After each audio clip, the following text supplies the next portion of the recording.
And hello everyone.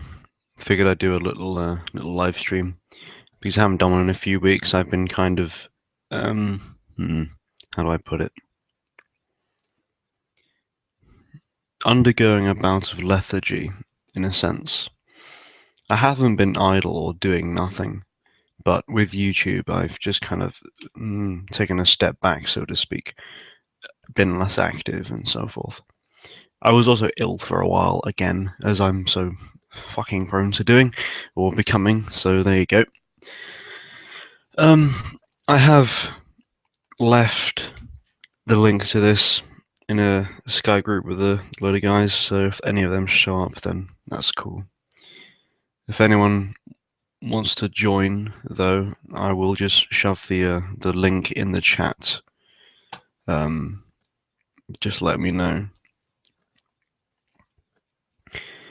But I suppose there are a few things I could touch upon. These little hangouts do serve to be kind of interesting. Enough people watch them so I can communicate easily enough. Um, I've put the Revolt reading on hold for a while. It's been kind of veering off for a few months now. Um, and I just kind of lost enthusiasm for it, reading, and me and Paul decided we need to do it, but we also need to kind of go off script here and there. We tried to do that with the first few episodes, and that was cool, but as it went on, we just found ourselves just reading it, rather than speaking about it in the recordings as well. And that's something we want to change. So we've decided to take a little break from it, and in a couple of weeks when we return to it, we'll plan it out a little bit more, think about things we could say on each chapter, just have a bit more fun with it. These things can go on, and a monotonous, rather samey sort of series like that, is kind of does become dry just by its own nature. But what else is there? This talk in London, just over a week away now. Good heavens, which will be interesting. I think around 10 or so people who know me via YouTube will be there, which will be cool. Um, yeah, aside from that, things are ticking over smoothly enough. I still have my blog. West Coast Reactionaries is going very well. It's got a new. We had a visual upgrade, courtesy of my monies, which looks really good. Everything looks really clean, neat, orderly, and of course the quality of the content is also high, which is always a bonus. Let me just navigate to the chat here and have a little play around. Morality official Adam, can you confirm if Nightmares is a police informant? No, no, no, no. Of course not. At least, well, I haven't spoken to Nightmares in quite some time, but last I was speaking to him and all the rest, no, not to my knowledge. Um, and if he is, he's a really bad one. Because I mean, he's not going to be disrupting anything, is he? Like people say, Jez Turner is an informant.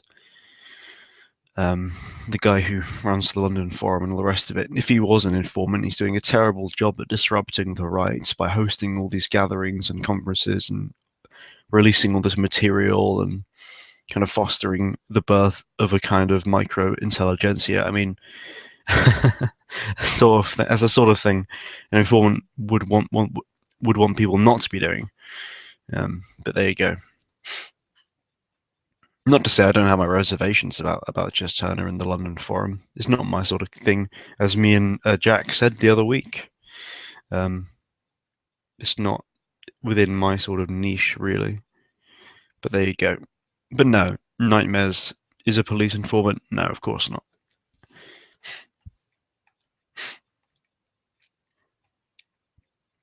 As I said a minute ago, if you want to join, if you want to converse, then I will send you a link.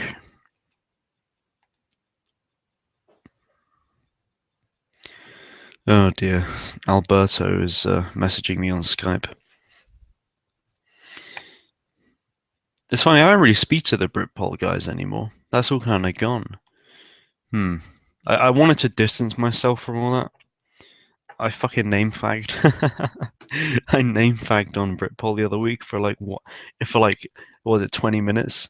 And three people like lost their shit. It was quite weird. But there you go. That's Britpol for you. And Ed, for fuck's sake, dude, you need to stop. This is I want to moan at you now because for fuck's sake, I've been wanting to do a one-on-one hangout with you for weeks, but you've just disappeared. And you said you was going to submit writing to West Coast Reactionaries weeks ago, and then you just fucking emerge in the chats. Come on, lad.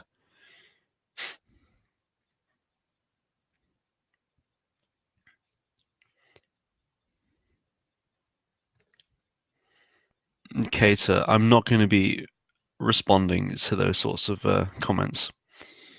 Regarding morality officials' comment there, I heard someone say Nightmares said the police have visited his house about 10 times. I wouldn't buy into that. Nightmares has had contact with the local authorities and the sort of, community officers for shit regarding social media and him being naive. But no, good heavens, he's not fucking. He's not an informant. What the fuck is there to inform? Literally a bunch of fucking depressed millennials moaning about degeneracy. I mean, come on. That is pretty much all the alt-right is. There's nothing to inform or to spy on. I mean,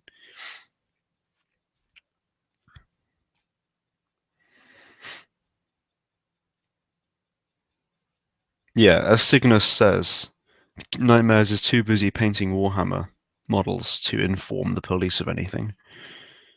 Not to insult Nightmares if you're listening, mate, but I mean, for fuck's sake. All these comments. As I said, if you want to join if you want to actually talk with me instead of me just fucking reading the chat again, which I know people want me to stop, and I do want to stop it, then I can link the Hangout invite link in the chat and elsewhere.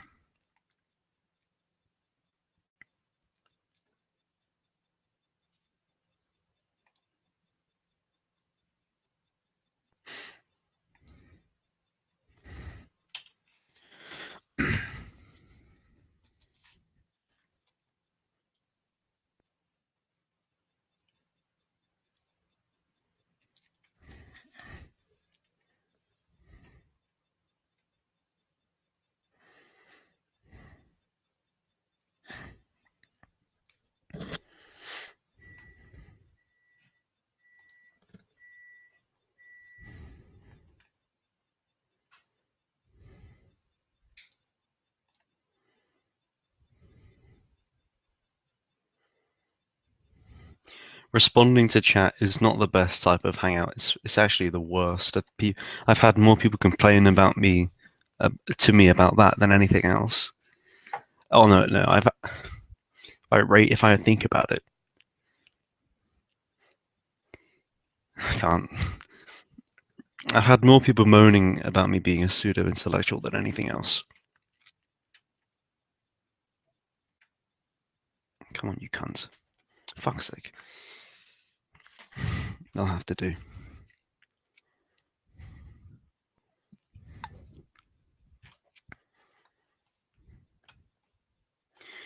But that just means I'm annoying people. So link it and I'll join. Cater, it's in the West Coast Reactionaries Skype group, which you are a part of. So there you go. Fuck it, I'll just post it in the chat. Oh no, I'm not. I'm not actually going to post it in the chat. Not a good idea. Wait, hold on a second. Have I actually done the right thing in the chat there? I think I have done. Pseudo intellectual is a pseudo intellectual insult now. Yeah, I have to agree.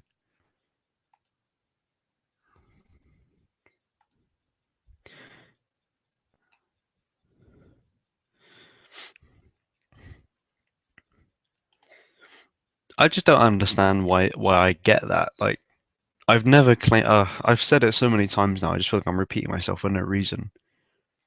I've never claimed to be an intellectual. I freely admit that I'm not. Whatever.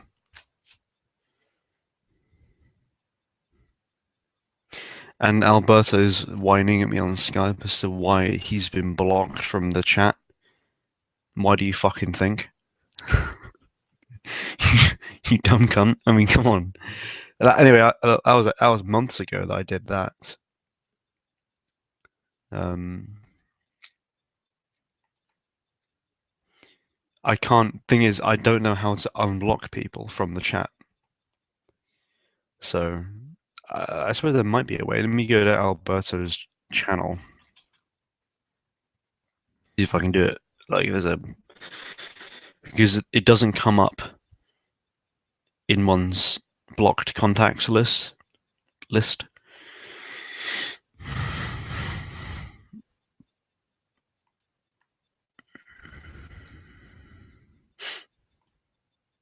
No, there's no way I can.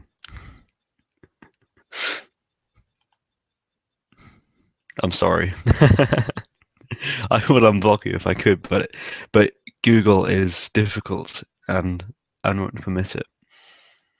Google isn't on your side.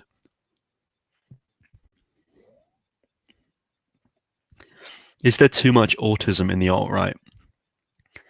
No, it's just the image board portion of things kind of seeping into everything else. And it's just irony and so it's just a very complex form of social signaling.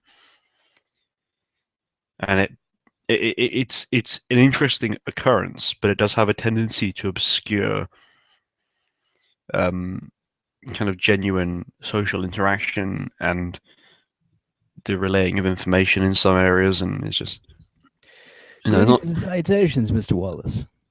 Hello, how you doing, Kater? Huh. I had a different greetings in mind, but I thought I'd keep that to myself. Okay.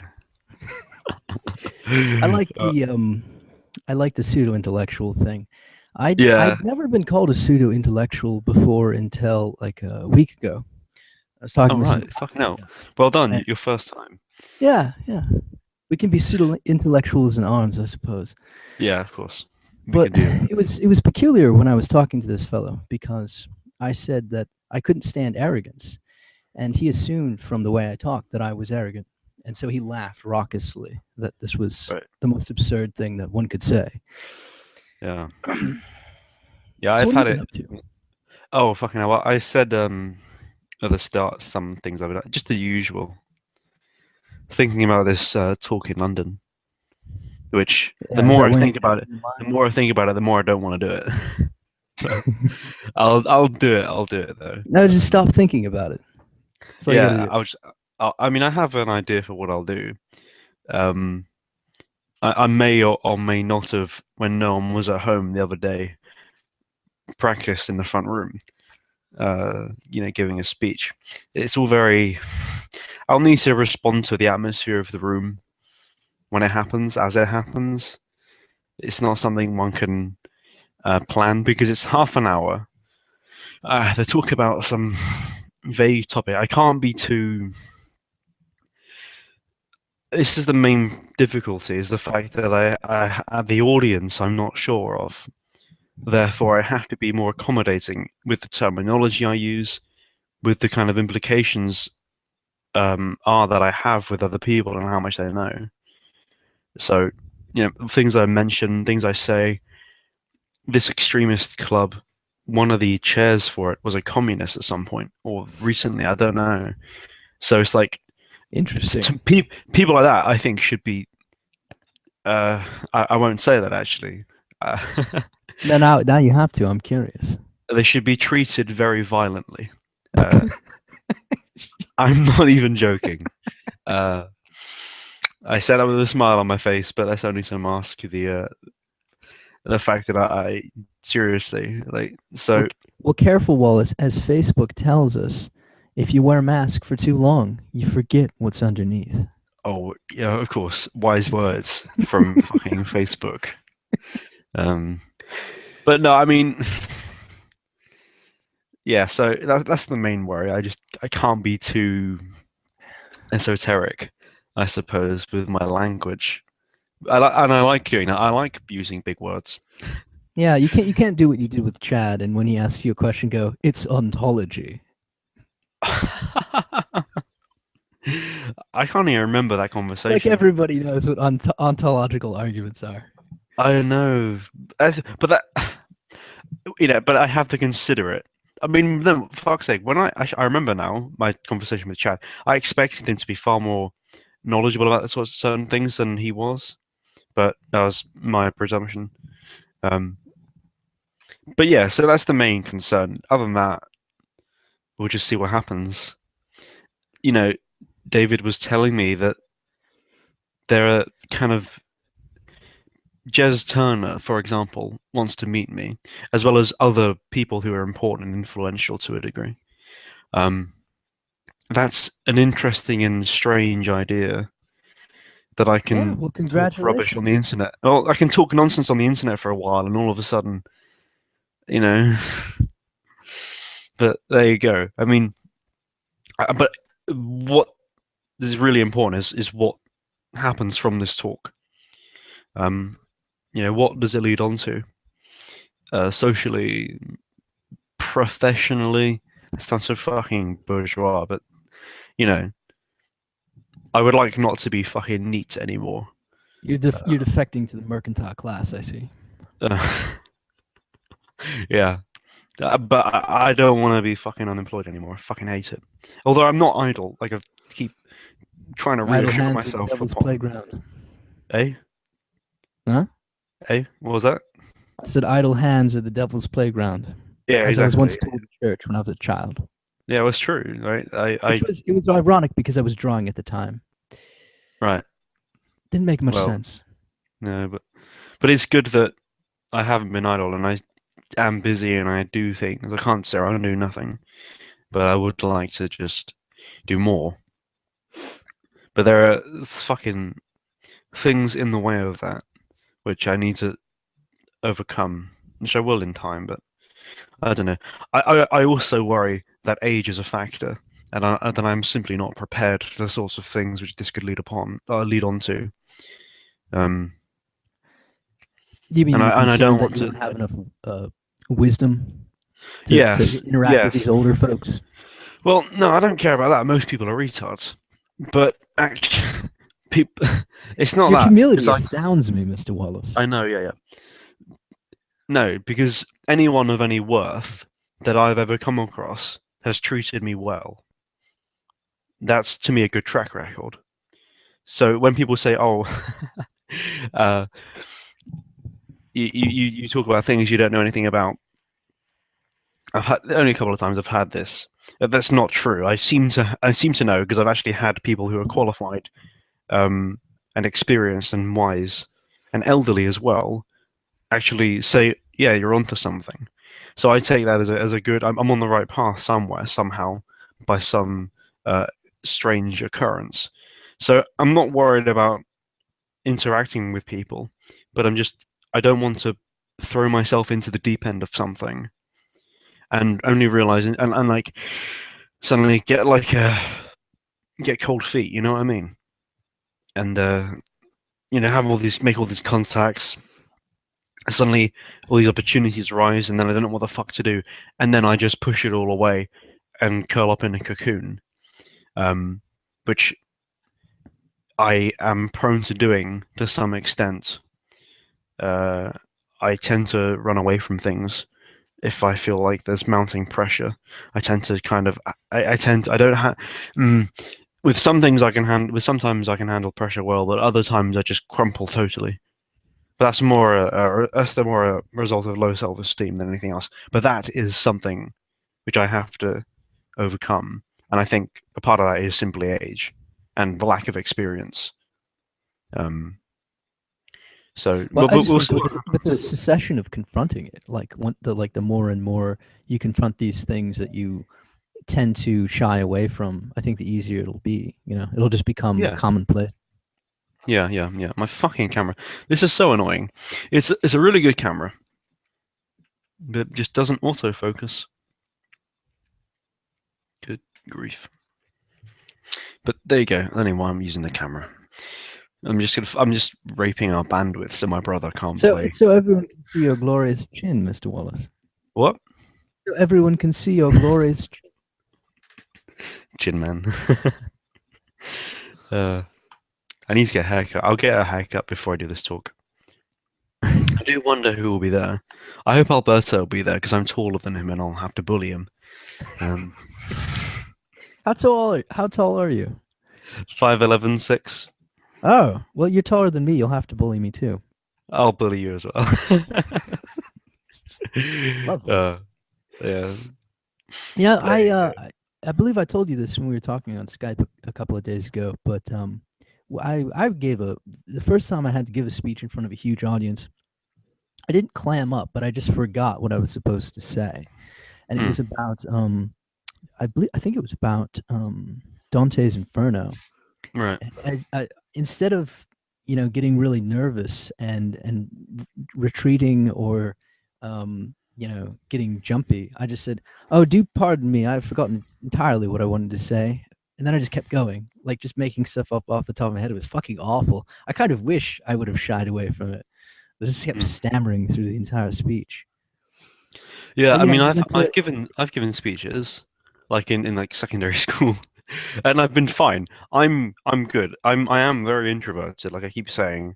I'm not a people person, but given a room and an atmosphere, I can dominate it to an extent. I can be a bit of a sadist, in a kind of Baldinian fashion. I can assume that mantle. I can speak to an audience fine. I can speak well in conversation. I'm a confident person in that light. I don't have any worry about stammering. I do that enough as it is. Although over the past year and a half, I've been trying to train myself out of stuttering and umming and ahhing, etc. that was my main problem. I do these kind of like throat coughs, like instead of umming. Sometimes I'd Right. in my earlier videos. I remember that. It seems we've been infiltrated. How do you do it? Hmm. I don't know. For me, with speaking, the way I think about it, is but it's all the time. C- See, stammering. there you fucked it up already. It's conscious, right? So it's all the time. I have to speak slowly. I mean, I have a very bad habit of speaking quickly and mumbling at the same time. Um, just really autistically and not spilling my spaghetti or anything, not having like anxiety attacks or anything, but just if I, it's really strange. It's one time I was working out on the front porch of our house just a few months ago, and our neighbor says something to me, and I looked around like fucking afraid because it was completely unexpected that I was going to have to engage with someone socially. But then I realized, oh, it's just, oh, I said hi, and that was that. But my brain just gets very kind of addled and strange like that. Um, but if like I said, with the talk, I'll have to just see how the room is and respond to the room. I'm sure it will be fine. I mean, what can go wrong? It's a half an hour's.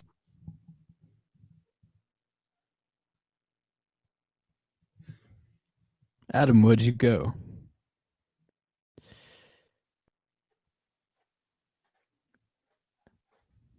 Not sure what's going on. It seems it seems we've gone to black.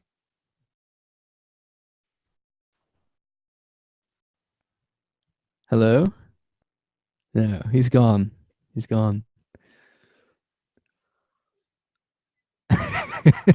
Oh, and we're having our famous network issues. Where did I Ah, cut he's off? back. He's back. Where did I cut off? After you were telling me the story about you just freezing up. Somebody just came up to you and you said Oh hi. yeah. Oh good heavens. Yeah, I was outside working, and someone, my neighbor, said, "Oh hello." Yeah, it was good afternoon or something, and I just froze up, and I actually felt afraid. The autistic shit in the world. But then I realized it was just my neighbor who said good afternoon, and I said, "Oh hi." So it just takes me up, but my brain does shit like that.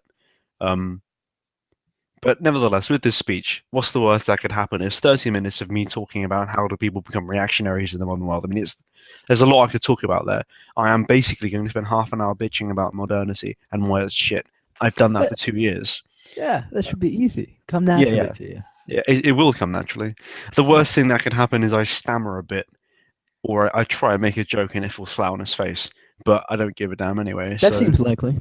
yeah, it's probably going to happen. But it will be recorded anyway. So if I do that, everyone can laugh. Yeah, Yeah, and either way, you're bringing smiles to the world. yeah. And what's more important than that? Um, oh, I can think of a few things. Retaking Of course you can. Constantinople, you People know. call me humorless. You know that? Can you imagine? I need to introduce them to you, all these people that call me humorless. Oh dear. Let me have a look here. What's going on in the comment section? Oh, good heavens. The ship posting is just like increased in velocity. We're now like approaching the kind of Do I event really shake horizon my of head ship that much? I posting. look like a fucking bobblehead. I seen the delay on the stream, and I'm like doing. I look like Jay Leno. I don't Oh, know. I'm not familiar with all these American. oh yeah. I I swear, sometimes forget. one of I sometimes. my one of my great aunts, she Hmm. shook her head uncontrollably. It developed as a habit because it would annoy one of her teachers at school, and she would always do it like this, you know. But don't do that. It's like don't pull a face when the wind changes. You'll end up like Douglas Carswell. Um, I'll try and keep that in mind. Jay Leno is a yeah, talk yeah, show host who was very famous yeah, in yeah, yeah. America. I think he does like cars and there's some like similarity with Top Gear. He was on Top Gear a couple of years ago, wasn't he? Yeah, he's a very famous car Yeah, yeah, collector. yeah, yeah, I could never yeah. fathom He's that really, unless I had a deep appreciation for the models of the car, because otherwise I'd be far too tempted to try and drive all of them. I yeah. could Well, never. the thing with cars, well, as someone who's worked on cars, for me, I mean, I'm not a collector. I don't like collecting. It's about, especially with old cars and expensive cars, and not so much modern cars, but especially antique cars, like vintage cars. The oldest car I've worked on was a '32 Lagonda, um, 3 liter. Is it one of four in the world? So it was quite rare, but that was a nice thing to work on because the engine, all the bodywork, all of the kind of the craftsmanship that went into the car, it wasn't something which was spewed out by a machine, mass produced as modern cars are. It was something which was handcrafted by skilled machinists and so forth, and mechanics. Yes, but And I don't have the same so, aversion to mechanization necessarily that you do, where you no, sort of you're more of a modernist than I. yeah. Well, But I my still think I argument. still want to say I still. You know, I'm sorry. Go ahead. we seem to be overlapping each other quite considerably. I don't know if there's any lag. I think there is. You're Hmm, kind of jittery on camera. okay, I'll turn my quality down a little bit. So go on, make your point. I'll finish after you. Ah, I just wanted to say that yeah, it was when I read that article you did, the demon of mechanization, I think it was called. Yeah. Um, yeah, I thought you just seem to have this like inherent aversion, part of which I could understand, part of which was I thought well rationalized, of this aversion to just anything becoming mechanized. But when I hear people talk about, and this wasn't the point of your article, but when I hear people talk about things like strict agrarianism and we just need to go back to like agrarian manorialism and things like that, I think that it would just be how many countless people would die in that transitional period, just because of things like mass-produced food would cause mass starvation once it all goes away, and like, and then you're grappling with the problem of how in the world do you even destroy all of that to begin with, who Hmm. would do it, etc. Yeah, that's fair enough. A lot of these arguments are ideal. They aren't practical or realistic. Ah, Um, that's my problem. I'm being too realistic. But some people are realistic and they do think these things should happen tomorrow, and they aren't considering the actual implications of these things. I think my aversion to things which are mechanized is the fact that they are representative of modernity and the age of quantity as opposed to quality, where differences between things, hierarchical structures, hierarchy ontologically, the very fact that you can differentiate between one thing and another, this very principle is disappearing. Um, you have this kind of force, best exemplified by Bolshevism, really, which just wants to turn humans into ants or robots and destroy any kind of distinction between one thing and another. Just to have everything the same, everything as one. And the only way, of course, you can have everything as one is if it is non-existent. You cannot have one thing and another if they are equal. Ontologically, you would have to have them both be one thing. To differentiate between the two is an inequality. But it's just this. I mean, I'm obviously I'm perceiving the kind of far-flung metaphysical implications of something more local. I do that. I jump to those sorts of conclusions. But as for um, how society should function and that sort of thing, I don't think there's much that can be done right now, politically, economically. I think things in our own lives can change about how we approach the world, how we approach our social lives, our friendships, our companionships, how we approach our work. So I think, why I encouraged Andy, Tsar Alexander's Empire, or Kaitsar, whatever, to go into the trades, and he has gone into machining and carpentry, and he's massively enjoying it. And from that, one becomes a craftsman, someone who has a skill in something, and it becomes almost an art form. Even if you're doing it to pay the bills, you're investing your energy into something which isn't you aren't just doing it just because it pays your rent. It becomes an extension of your person, and that's a little microcosm of the world of quality and of individuality, and not in a bleak, bland, individualistic sense of individuality, but as far as the person and their ability to manifest the divine through them in an act of creation and of perfection and of skill and of talent and of love. That's all very disconnected, of course, from the plumber fitting a pipe, but it belongs to that world to a degree. No, If it's expression I of see what you mean, Mr. Wallace, but yeah. I mean that's a good jumping off point for what Derek is saying in the chat, referring to me as does this guy, please, please. He says, is this guy even an aristocrat of the soul? Not literally, no, I don't believe souls exist. And I'm sure that's quite haram to pretty much everybody here. But, take, I Yeah, don't you're believe that more a there is a divine. modernist. So it's hard to, like, empathize with Yeah, that's a problem. the Well, there emotional has to connection. there has to be. There are rational arguments for that. I mean, Aquinas' first cause, for example, is an argument I would advise you look up. Oh, And by the way, Arjun, hello. Hello. I was just waiting for a something I could chime in on. That's fine. That's fine. Sorry, Kate. Go on. oh no, you were introducing the first cause argument. Yeah. The Aquinas argument, the first cause of everything. This thing which you identify as God has to be perfect, has to be ultimately true, beautiful, etc. It has to be absolute, not one cause among many, but the first cause of all causes.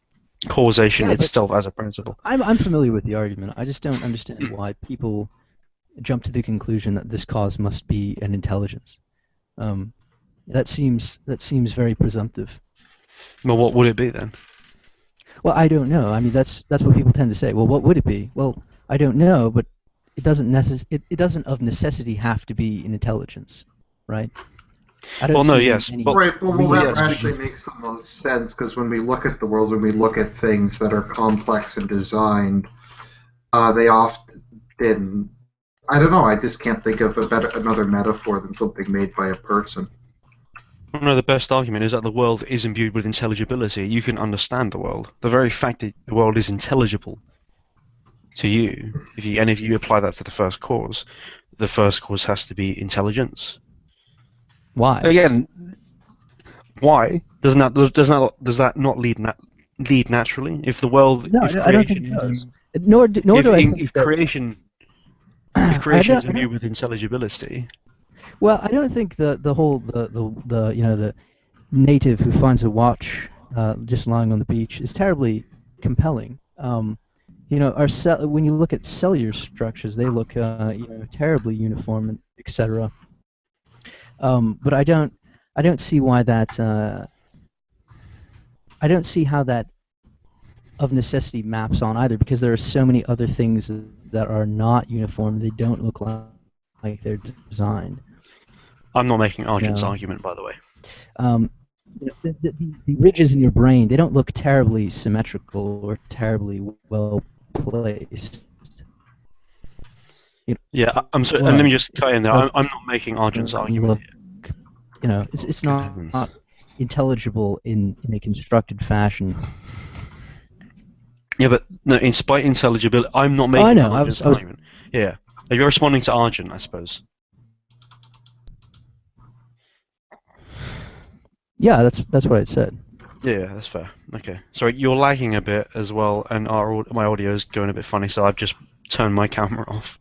And by the way, hello, Ed. Oh, it could be my camera. I'll turn mine off too. Yeah. There. It's fair to have cameras. It's not a problem. It's just fucking bandwidth nonsense. No, and Ed has disappeared again. Okay. Every time dear. he comes in, he has to leave again. Yeah. Yeah, it's so And often. it's at It's every just his point that he tech. could speak. Yeah. Oh well. Anyway, what were we talking about?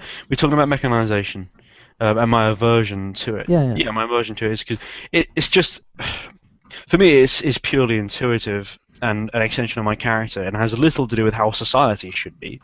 I don't give a toss. I give a toss about myself and how I am and how I understand the world and what I want surrounding me. I have no control over the mass of society, so I don't concern myself with those questions typically.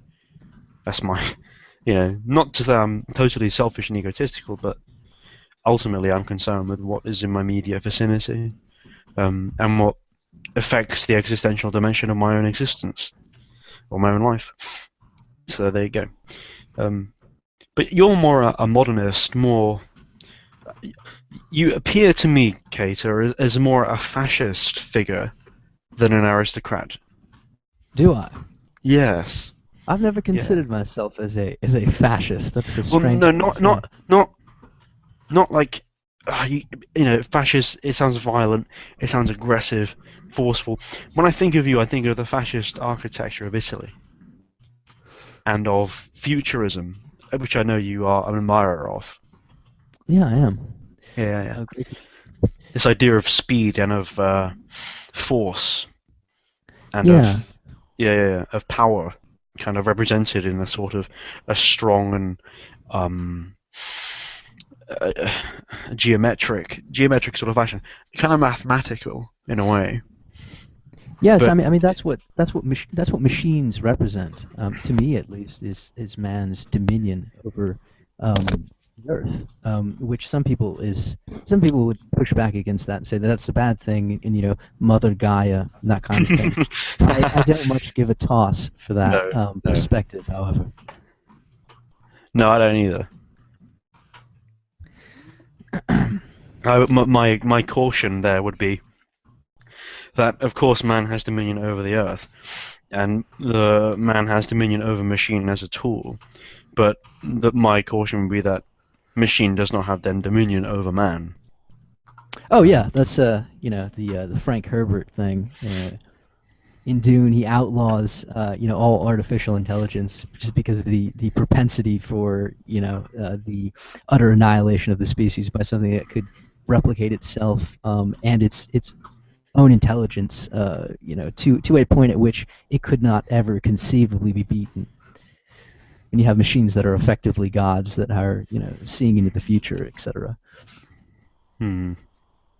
Yes, and if anyone listening hasn't read Dune, I'd highly recommend it. It's very good. I'm sure There Arjun has will be read a it. reaction review of that at some point. It's just some things I just really am kind of holding off on until I have a really clear idea of what I'm going to do. Because people just address things people periodically ask me. Fucking hell, Ed. Come on. He must be having problems with his phone, I assume. Yeah, I think he's still on a phone. I don't think he. I mean, fuck's sake, he had this whole bullshit about getting a new computer, and then he wanted me to help him with Linux, and then he didn't, and then he was going to get another computer, but then it turns out he didn't. Then he needs to go to the library to use a computer. Then he had a new phone, and he's such a Jew. So all over the place. Hmm. Oh well. Hopefully he'll. Um, sorry, so you're talking about mechanization? In Hmm. what aspect? Oh, Kate's just brought it up that I have a disdain for what I perceive as mechanization, as an extension of modernity, as an extension of egalitarianism, as an extension of the unnatural and the infernal. Hmm. That Kate just mentioned that, and then expressed his opposition. Not so much opposition, but he is not as extreme as I am in that sense, and he does have some modernist or futurist leanings, where I do to an extent. I greatly enjoy the work of Nobody TM, for example, who is definitely a kind of postmodernist. Yeah, he's Um, very modernist, I would say. mm.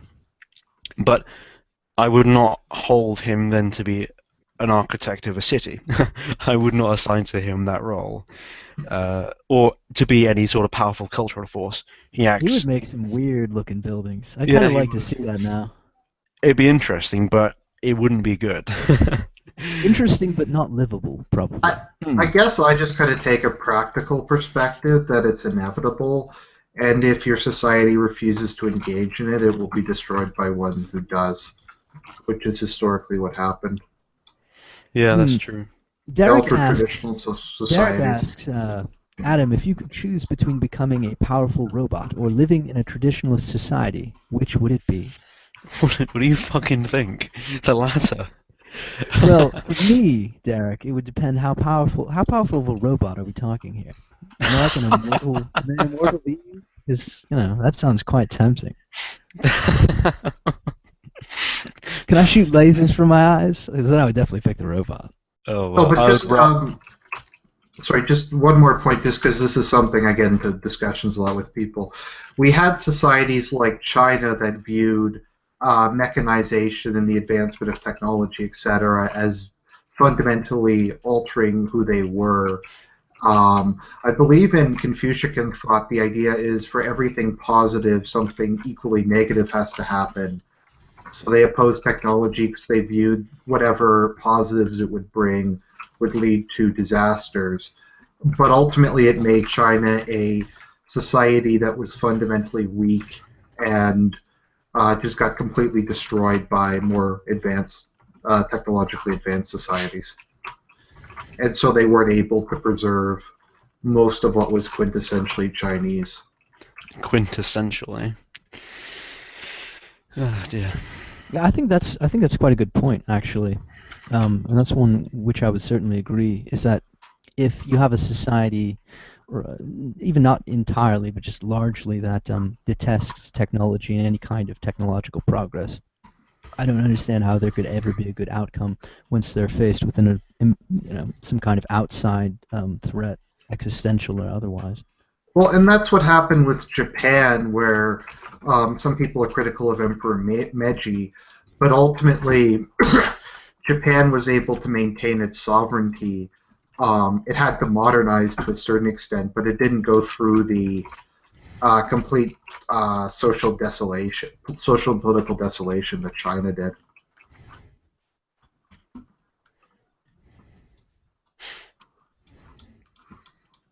Yeah, I have nothing to add on this topic, really.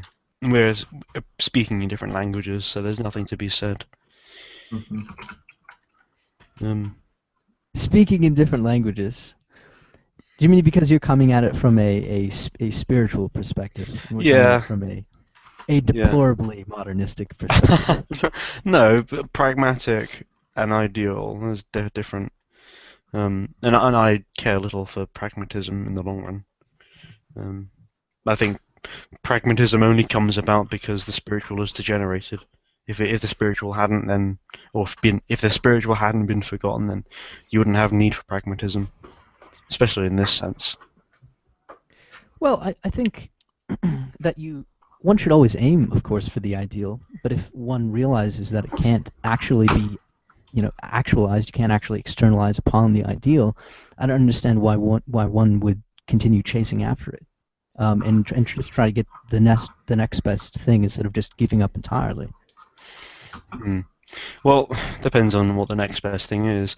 A good example of this kind of area of thinking is my approach to morality and the racial question. The racial question wouldn't even be a question if morality was upheld. You know, miscegenation wouldn't even be a possibility if people weren't degenerate and miscegenating. So when I have white nationalists telling me, "Oh, you care about morality, what about the race?" I say, "You don't care about morality, you're not going to have any race." It's the kind of, if you take care of the essentials, everything else sorts itself out. Obviously, in like geopolitics and that sort of thing, it's not always as simple because geopolitics often doesn't operate on the level of transcendence unless you're dealing with an empire in the sense of a Roman Empire or something similar. But even then, it's kind of, we're getting into all sorts of, we're just raising more questions than tangible answers right now. Let me have a look here. Some of these comments. Are we talking about quintessential bastions of Chinese identity? No, we are not anymore. Fuck's sake. Oh, I missed a good bit. I don't get why that's so funny. The quintessential was a meme on Britpol. There was this fucking Muslim girl who won the Great British Bake Off I think last year, and she was described as quintessentially British, and therefore quintessential has entered the kind of meme dictionary. Okay. In the same sense as, I don't know, Implicit. implicit, yeah, implicitly white or implicitly whatever. There you go. Just have a look at some of these comments here. This is a bit strange. Okay, there's a lot of shit posting here, which I'm not going to interact with. It does get boring after a while, to be quite honest, fam. Yeah, as Quid says, white nationalists treat the symptoms, not the causes. That's exactly the problem.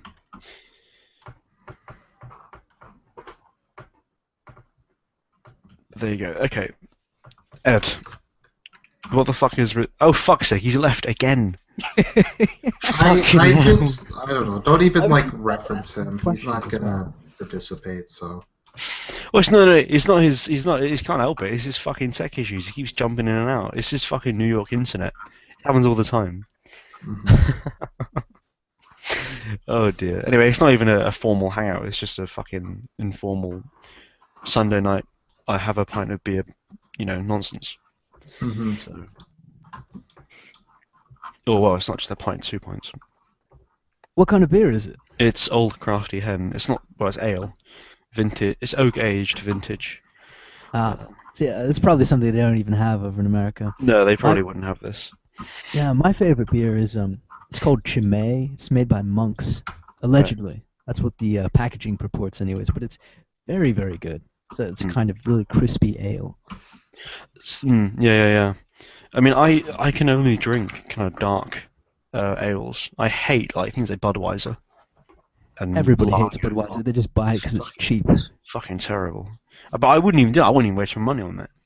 I would rather, buy a fucking bottle of peach tea or something. But not that kind of... It's just piss water. It's terrible. But this... Yeah, it's 7%, so it's not the weakest stuff, but... Ed, say something. The name Old Crafty Hen is so good. Yeah, mate, when you come over, I'll have to fucking get you a pint. Yeah. Why the fuck do you keep jumping in and out? Is it your internet connection? Yes. Yeah, I thought it would be. That's fine. Oh dear.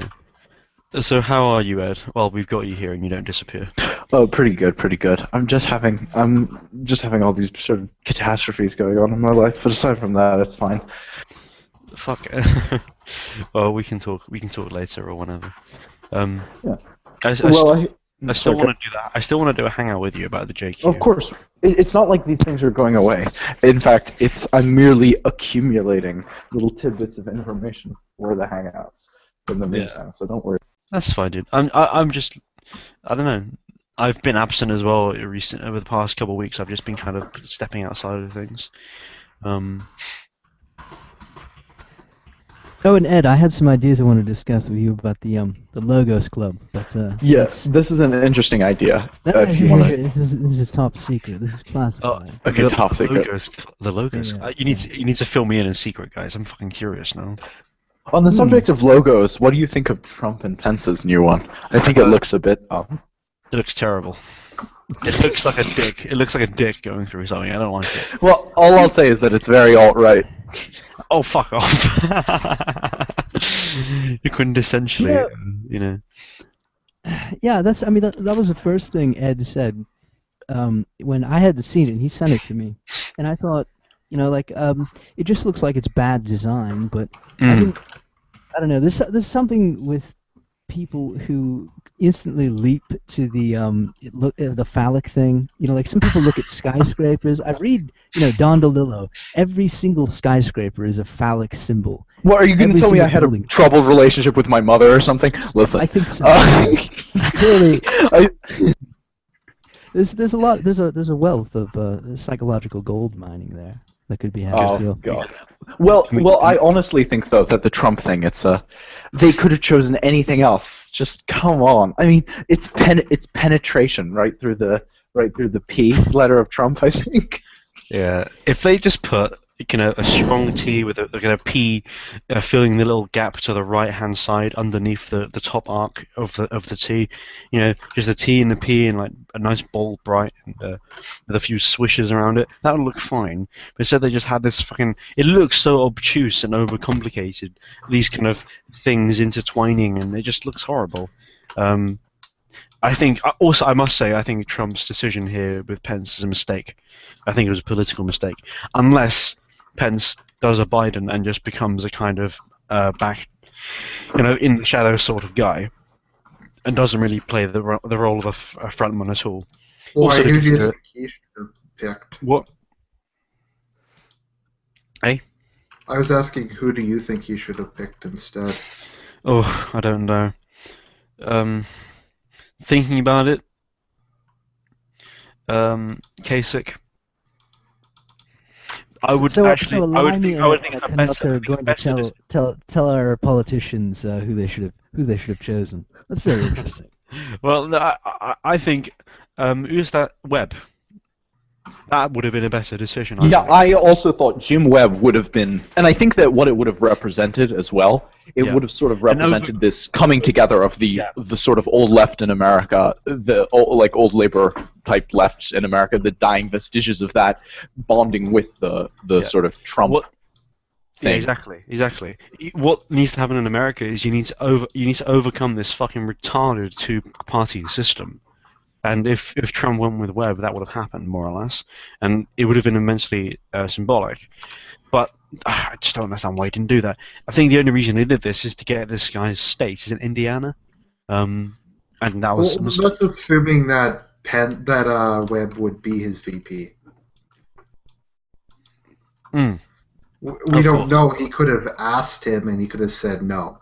Yeah, that's true. But maybe. Ideally, that's what I would have been... Not that it really matters, but that's what I would have been. I would have had more thumbs up for it. But for this, I just think it's kind of bizarre, and especially considering Pence's complete juxtaposition to Trump on many issues.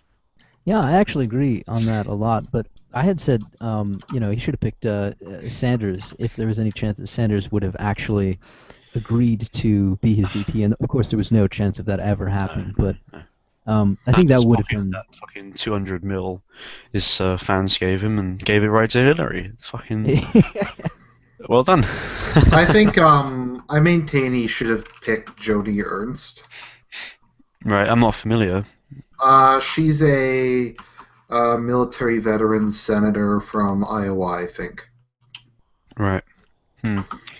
I just don't think he should have picked a white male, and I maintain that. Yeah. Oh wow, are you like anti-white or something? Wow, I can't believe that. Mm-hmm. Yeah. Someone in the chat said Caitlyn Jenner for VP. Fucking hell. He should be killed, to be quite honest, fam. throw it out of a helicopter, you know what I'm saying? I don't think you should ever run a Department of Justice, Mr. Wallace.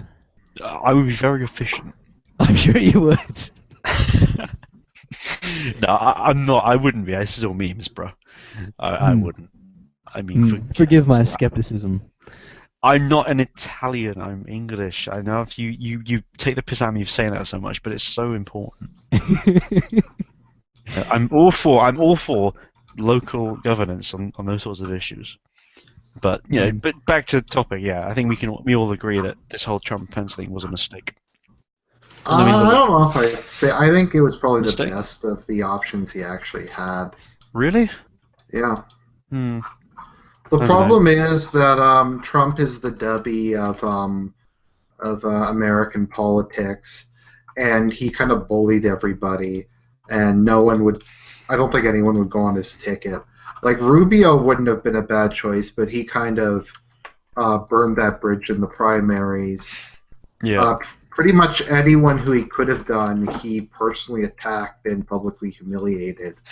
So maybe Tila would have been good for VP.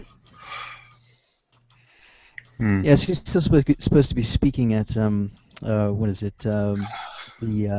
Was it Ameren or the National Policy Institute? I think it was National Policy Institute. Wow. Why would they let her speak there? I don't know. Everybody's lowering their standards. I've seen Evalion was on an episode of Red Ice Radio for some strange reason. Oh, dear. Oh, that poor woman. I don't know. I've never watched Red Ice. Some of Red Ice is really good, but some of it's just a bit silly. And I don't really have a desire to watch it. Yeah, welcome, old one. Hello. Hello, Duncan. How you doing? Oh, hey, good to see you. Fine. You sound tired. You sound tired. I am a bit tired, but I've got a glass of wine, so. Oh, excellent. What is it? Côte d'Iron.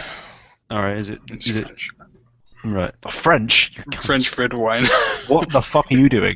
It's not gonna be English red wine. Fucking French bastard. You're fucking better off with Italian, you cunt.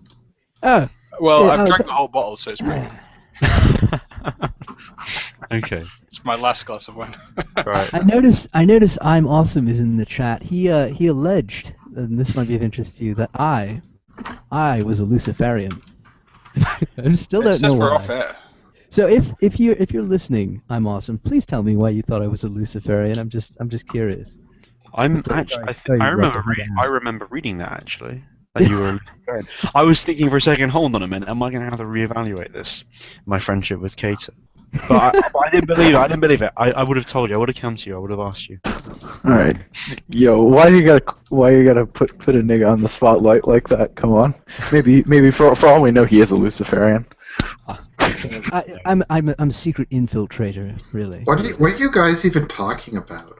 I have no fucking idea, mate. We don't have to talk about anything concise.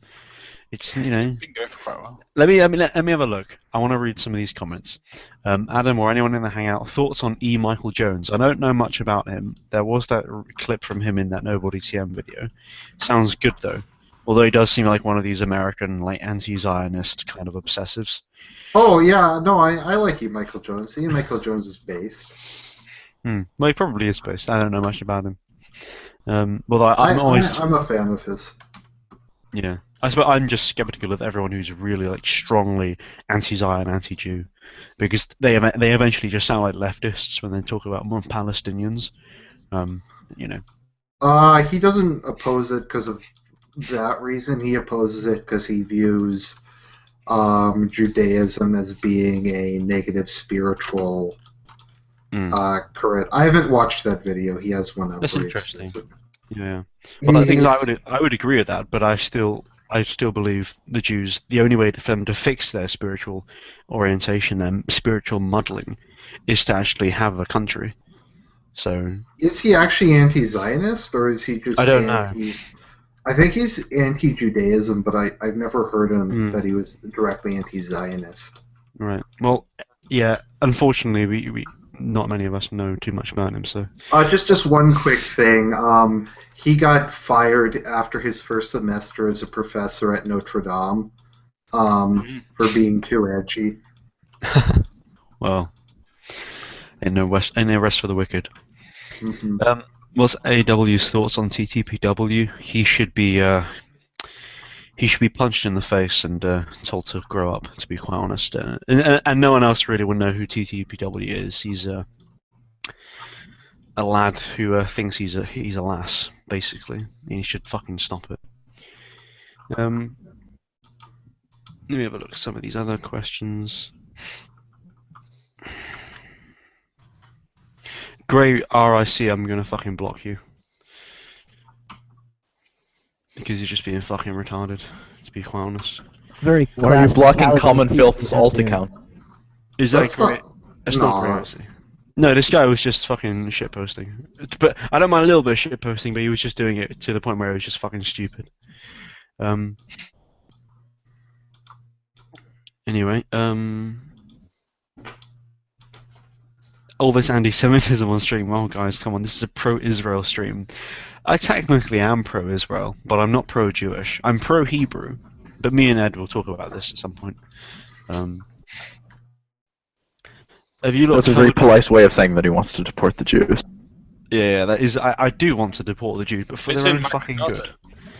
Yes, it is in Magna Carta. It's honestly it's in the Jews' best interest, frankly. If you're pro-Jewish, not if you're pro-Jewish, but if you want to do what's best for the Jews, that's Yeah, you need to.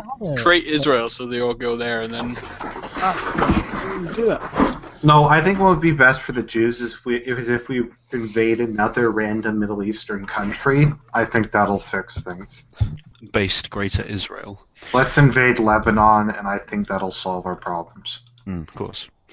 I apologise if this is a shit question, Johnny Vegas says, but have you not covered thoughts on Turkey? No.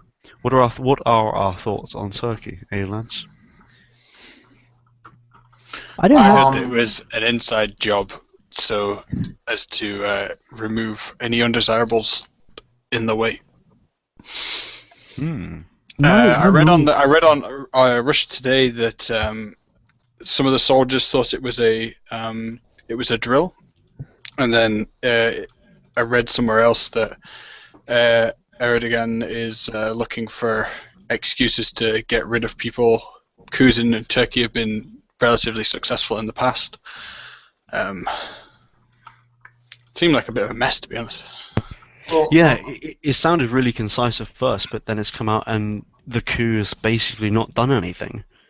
At least from the things I read. And a lot of there's been 6,000 people detained, and soldiers have been beaten on the streets by gangs of just Turkish men who are all shouting Allah Akbar and that kind of stuff.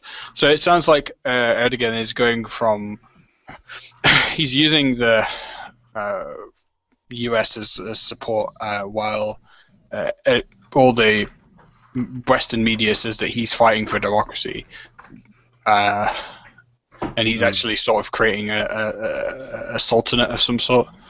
True.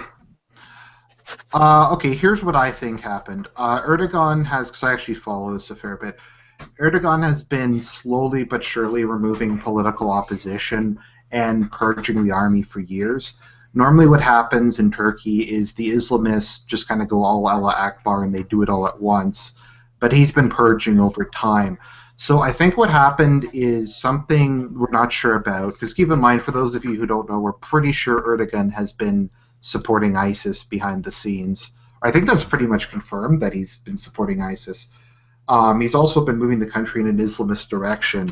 So my thought is either something happened that we don't know about, or just they decided that they were out of time. And I think probably a group of like junior officers colonels or whoever just figured this was the best chance they'd get and tried a coup really kind of half-assedly. Maybe because they heard that like another round of purges were coming or something. That's my thought process.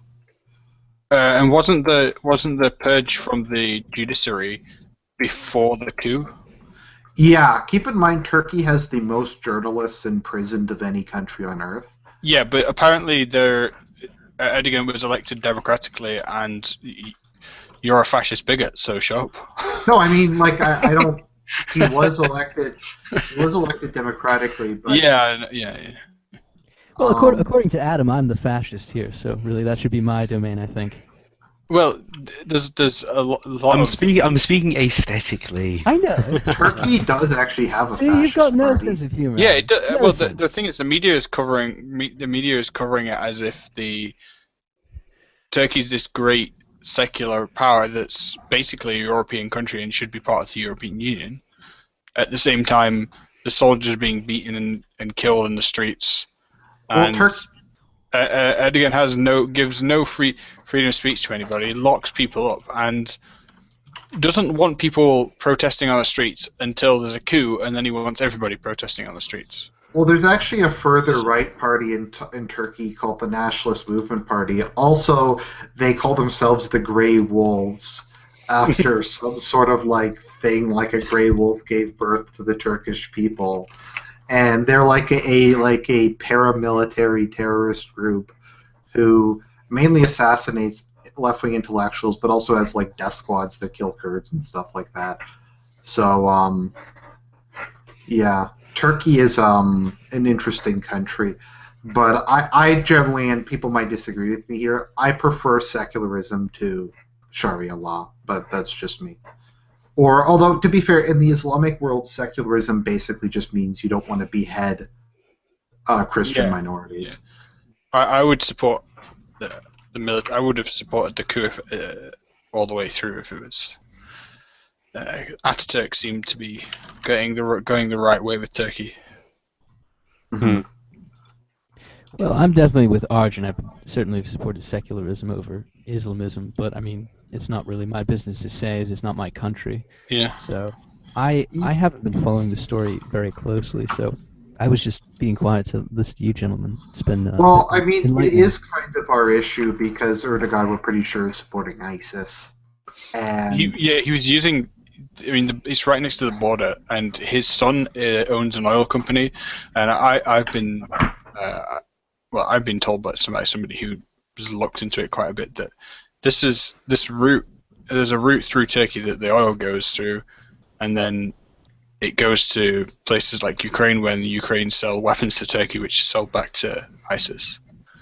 And also, Turkey's a NATO member as well, and if the idea about ISIS being controlled by the US is to be believed, that would all fit together. I think what Turkey wants to do is they're hoping that they can use ISIS as a club to beat Iran and Syria and Saudi Arabia and all their kind of regional allies, and that they can kind of emerge from the Arab Spring in a dominant position in the region. Well, yeah, because the Arab Spring hasn't resolved itself yet, has it really? No. Well, I mean, if it is the case that America's supporting ISIS, I suppose it's all the better for the United States. Keep in mind, Turkey is probably the most militarily powerful Muslim country, even though they don't have nukes. They do have a large, they have a large, well-equipped modern army. Like their army uses Leopard 2s, which is what the Canadian army uses. I think the British army uses them at the moment. But I wouldn't say that America's interests are in the same interests as even European interests. They just use Europe as a European Union, especially as a puppet, really, and the NATO forces as proxies against Russia. And as a Britain, I don't think that we should be involved with America. If it's good for America, it's probably bad for us. Yes, I have to agree with you. Did you see that thing I sent to you, Adam? Sent to everybody on the West Coast thing about Trump meeting with Sinn Féin? No. Fucking bastard. Oh, yeah. 2015 Independent article. Yeah. I see Donald that. Trump had this before IRA attacked London. Hmm. I mean, the US has had a notorious history of supporting terrorists in Ireland and damaging the interests of the British ever since the Second World War. And it's done that under presidents that have been Democrats or Republicans. And Trump might be great for America, at least for a while, but he's just going to set the clock back 20 years. I mean, the Republicans are essentially the Democrat Party just 20 years previous. It's not going to help them. They're starting to fail. Yeah. This is. I read that. Sorry, I read an article on Social Matter earlier on about unless Trump has got a crypto reactionary company hidden under his own company that he's going to use to power the his sort of presidential candidacy, it's not going to work because he's just going to come up across the entrenched bureaucracy and he's going to build his wall perhaps, and that's about it. Yeah. I mean, I've made this point many times. Trump is, as Signer says, just but a stepping stone. Trump is not the be-all and end-all. Trump, and the success of Trump, is representative of a paradigm shift in the cultural kind of area in the West, in the modern world. He is really just a signal for people's dissatisfaction and impatience for kind of progressive liberalism as it stands over the past 20 years. That's a bit like the European referendum, really, for Britain. Yeah, right. But it's far from the ideal. It's far from where we want to be. Well, I had said about Brexit is when it was looking close, even if it lost by 1%, I think it would have helped our cause immensely. And I think even if Trump was to drop dead of a heart attack today, it would have kind of helped our kind of line of thinking a lot, because it really has kind of at least gotten people to kind of consider some different ideas. You may not like all the ideas that they're considering, but I think it is kind of adding a bit of breath of fresh air into a very stale political system. Yeah, exactly. And that's why I think it is overall a good thing. Not the most perfect, wonderful thing in the world, but it is a good thing. It's better than the alternative. And it really is, like the emergence of the alt-right, as we've said many times, a signal of the times changing and of there being kind of emotional, cultural unrest in the contemporary Western context. So yeah, how long have we been going now? For about an hour and a half, I suppose. I have to dip out. But thank you for letting me come on, Mr. Wallace. It's always a pleasure to talk to you. Yes, mate, likewise. Thank you for joining us. It's not very often that you get to hear Kiter on a podcast. No, I like hearing Kater. He has a nice voice. Sorry if this is kind of normie, but I just like to maybe get, from a British perspective, have either of you heard about the newest round of police killings in Baton Rouge? I heard about it. No. Okay, so someone, presumably Black Lives Matter, killed 3 more cops. I heard it was 8. Oh, it's 8 now? Or are you thinking of the previous one? I don't follow it particularly, but I saw it on the newsfeed sort of thing that there has been some shootings and it could be up to 8 people. Okay, I think that was a couple days ago. There's been another one today where 3 more got killed. Yeah, if it's not in Europe, I don't really care. I mean, it's pretty much what's going to happen in the US is the police are going to get more and more militarized, and that's going to happen in the rest of Europe. That's going to happen in Europe as well, and in Britain. And they're going to kill with increasing. They're going to kill more blacks, but they're also going to kill more whites as well. So, yeah.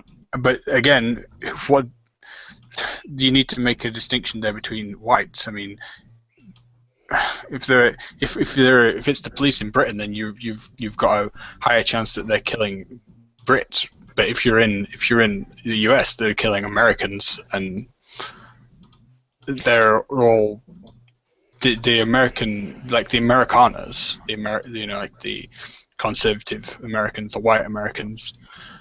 They've missed their chance to Yeah. stop Well, this the now. trouble with having an authoritarian society is with an authoritarian society, if it fucks up, it's difficult to remove. I mean, that's the big danger of having these sorts of police state systems. I don't see anything inherently wrong with having an authoritarian society. Some groups are predisposed to these sorts of social systems. However, if you have a regime who then become abusive and unnecessarily cruel and totalitarian, like we see with these sorts of shootings, not to say these shootings aren't deserved. The vast majority, 99% of these shootings in America are deserved and justified. But the government can then use state power to do things which are actually harmful. And that's obviously a situation which is difficult to get out of. Well, there's a little more balance of power in America because they haven't disarmed the population yet. So Yeah, there's that's true. still a limit to how much But of you have them that they can do. caveat yet. You have that caveat yet. Well, yeah, I unless still don't think they're able to do it. No, I don't well, think they will. if Trump takes over in some sort of military dictatorship, then they would have power to do it. But That's not going to there's happen. there is an increasing zeitgeist that Adam mentioned that is right wing zeitgeist, like the alt right and things, but it's not an intellectual stream of thought yet, and it's only partially attached to a smaller intellectual stream of thought, say neo-reaction and then tradition, all these sort of things. And while they might be supporting Trump digitally, there's no framework for anything further than that yet. Oh no, of course not. But Maybe if Donald Trump's son or something runs for president afterwards, or over the next down the line, over the next 30 to 40 years, I think you'll see some sort of infrastructure, a sort of social infrastructure emerge, and it will emerge because of through technology. It will emerge through communications technology, in a way. Maybe I'm sounding a bit like a techno-commercialist there, but I think we will see communications media significantly affect the zeitgeist to the extent where new political paradigms will evolve and emerge. And indeed, they have done already. The idea of an SJW, that's a recent thing. And already it's an idea which is being thrown around on mainstream tabloids, Mm-hmm. So well, the thing is, you'd hope that they would just,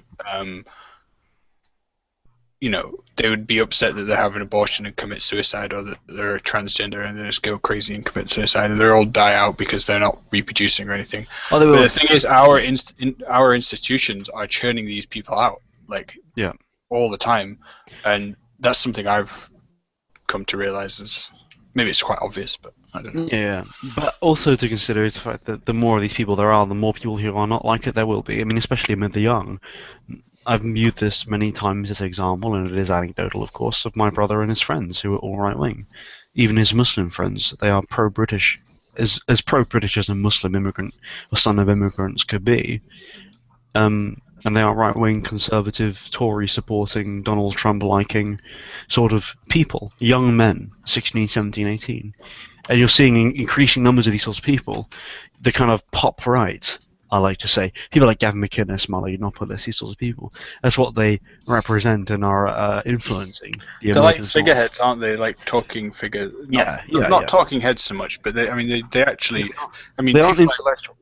They are social forces, or they are social forces. There are people like Richard Spencer, Alan de Benoit, Guillaume Fay. I think Greg Johnson's slightly removed from that. I don't know really enough about him. He doesn't really put himself out as much.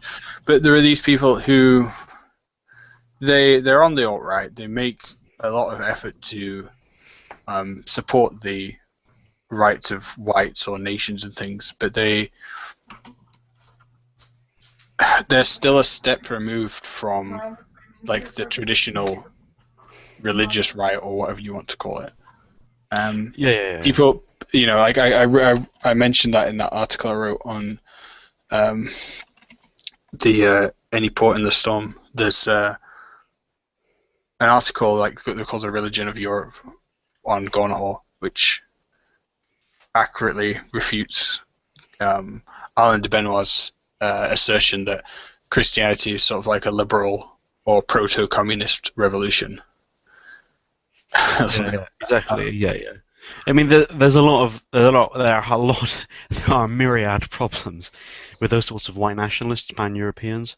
They're well intentioned, of course, but ultimately they are, for all intents and purposes, they are leftists. They think like leftists. They imagine themselves, and they fit within modern leftist paradigms. Although, again, if we want to be pragmatic, it's better than being a communist, right?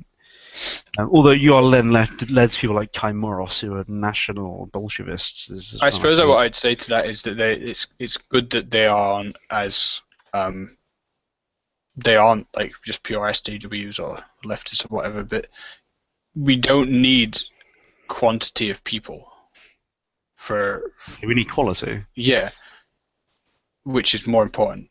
Yeah, there's this kind of. It's not that these people say that, oh yeah, you can have loads of white liberals, it'd be absolutely fine. I mean, it's been implied, and they kind of, People have said though. No, people in the past have said that liberalism would be fine if everybody was white. Yeah, but that isn't what Spencer readily peddles all the time, right? But they kind of leave for this idea of culture, morality, philosophy. They leave that for later. They say, oh no, we have to have whiteness. But they're still, but they're in a way they're not leftists. They're just abstractists or whatever that is. No. They are leftists. They are Hegelians. They are materialists as well. Yeah. They are leftists. They are moderns. The problem with them badgering on about whiteness is whiteness for what and how? One does not achieve whiteness simply by going on about whiteness. One achieves whiteness through moral purity. Tiavola. Basically, right? But it's from that everything else stems. It's from the morality of the individual and the virtue of the individual and of things at the local level, as you and I as Englishmen will understand, from whence everything else derives. If the individual degenerates, then the society will degenerate. If the churchmen degenerate, the church degenerates, etc. I think it might also be because in this day and age, social media and pretty much all avenues of media don't allow for nuance. So you have to make your argument quite simplistic. And the 140 characters on Twitter sort of epitomizes that. Well, no, because they want a popular movement, don't they? So to get more people engaged, they have to simplify their arguments. But the argument itself, it's not about how it's packaged. It is also a simple argument, but it isn't enough, and it is wrong. Just badgering on about whiteness isn't enough, and it won't do anything. What you have to do is correct the morality of the people and of the civilization and of the society and of the community. Once you do that, once you reinstate virtue and the traditional means of which virtue is applied in a social setting, once you correct that, everything else does sort itself out. The racial question sorts itself out because people don't miscegenate. The loyalty to family is part of that. Loyalty to the father figure is part of that. The virtue and behavior of the father figure and all of the microcosms and macrocosms of that idea are corrected. So king, leader, church, etc. These things all come down to virtue and all come down to right conduct, proper conduct from the individual for the individual upon the individual. So badgering on about the white race is really not. It does nothing. You create a countercurrent of intellectual, a stream of information which serves as a counterculture, but that requires directing. And you can have that all you like. You can have various niche ideologies which, appear and disappear. There have been millions of them throughout history. But things only change, obviously, upon mass social changes, as we are yet to see, and we are going to see, and are seeing, actually. But when the direction of a thing is considered, when its context and its implications are considered, whiteness for what? The white race is worth fucking nothing if it's a race of sinners and a race of degenerates and a race of villains. And this is so important. You can have a group of white people who are morally degenerate and a group of white people who are morally upright. Which of the two is better? Clearly the fucking latter. And which of the two will survive, not miscegenate, etc.? Clearly the latter. The latter comes out atop in every category.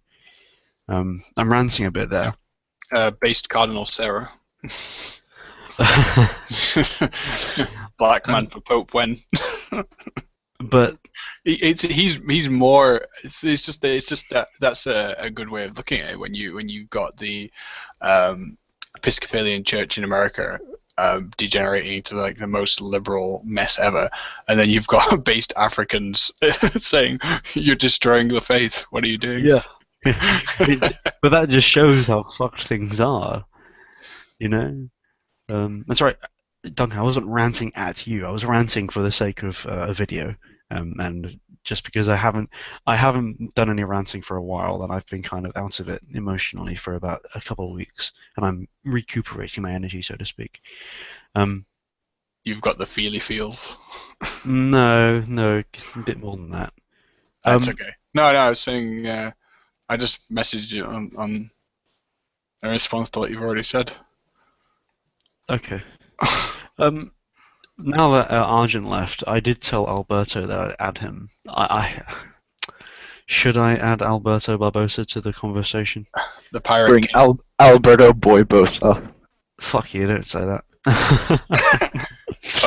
I'm the one who fucking thought that originally. Fuck Alberto Boybosa. You know, I'll fucking send him a link. Fucking hell, so I can kick him. What's the worst that can happen? Yeah. Just wait until he starts like mumbling and humming at the very. Then I'll kick him. If he's whistling and acting like a twat, and I'll kick him in real life too when I meet him if he does show up at this meeting later on this month. He just starts whistling during the middle of the meeting. Oh fuck me! No, don't fucking say that. He'll fucking do it. If he wasn't such an autist, he'd probably be able to get a job with Sadiq Khan's government in London, eh? Oh shit! All right, what's going on here? Yeah, he took right in. Yeah. I'm looking at the chat here,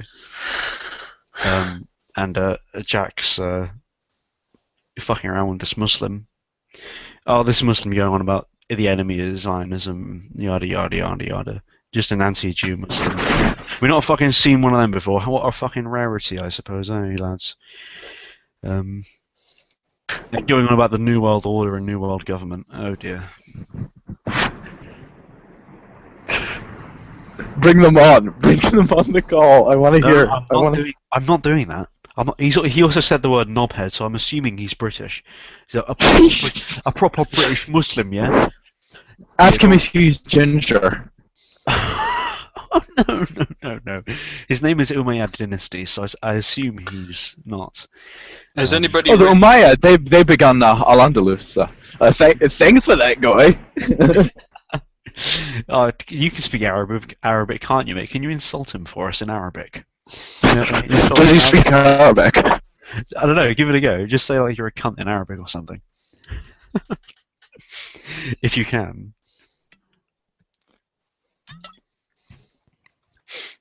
Oh, and he's fucking gone. Oh, there he is. He returns. Hello. Yeah. So yeah, say insult him in Arabic if you can. Kosomak. But I'm not sure if I should say that to him because I'm not sure if this guy's my enemy or my friend. Okay. He could be a hidden ally. You never know. We could be well, not drinking beers together in 5 years, but we could be making podcasts together. You never know. So we might retract that. Yeah. Well, he did just say why do whites think they are the superior race? Which whites you're implying? Slavs or even white? I mean, come on, lad.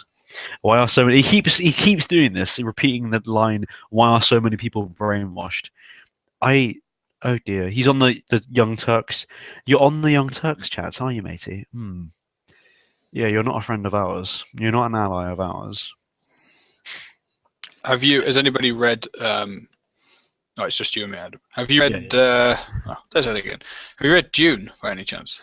Dune. No. Because it popped up on another social matter article that I read, and it's about the Orange Catholic Bible, which is the book in Dune, which is a combination of several different Christian sects or something like that. Not Protestant sects though. And then there's some stuff about Buddhism and Islam. And I was just thinking Right. that would be quite an I mean, I need to read the book, but it seems quite interesting given the the perennial tradition, perennial philosophy. I've read it referenced. Maybe Ed, have you read Dune? Are you aware of it? No?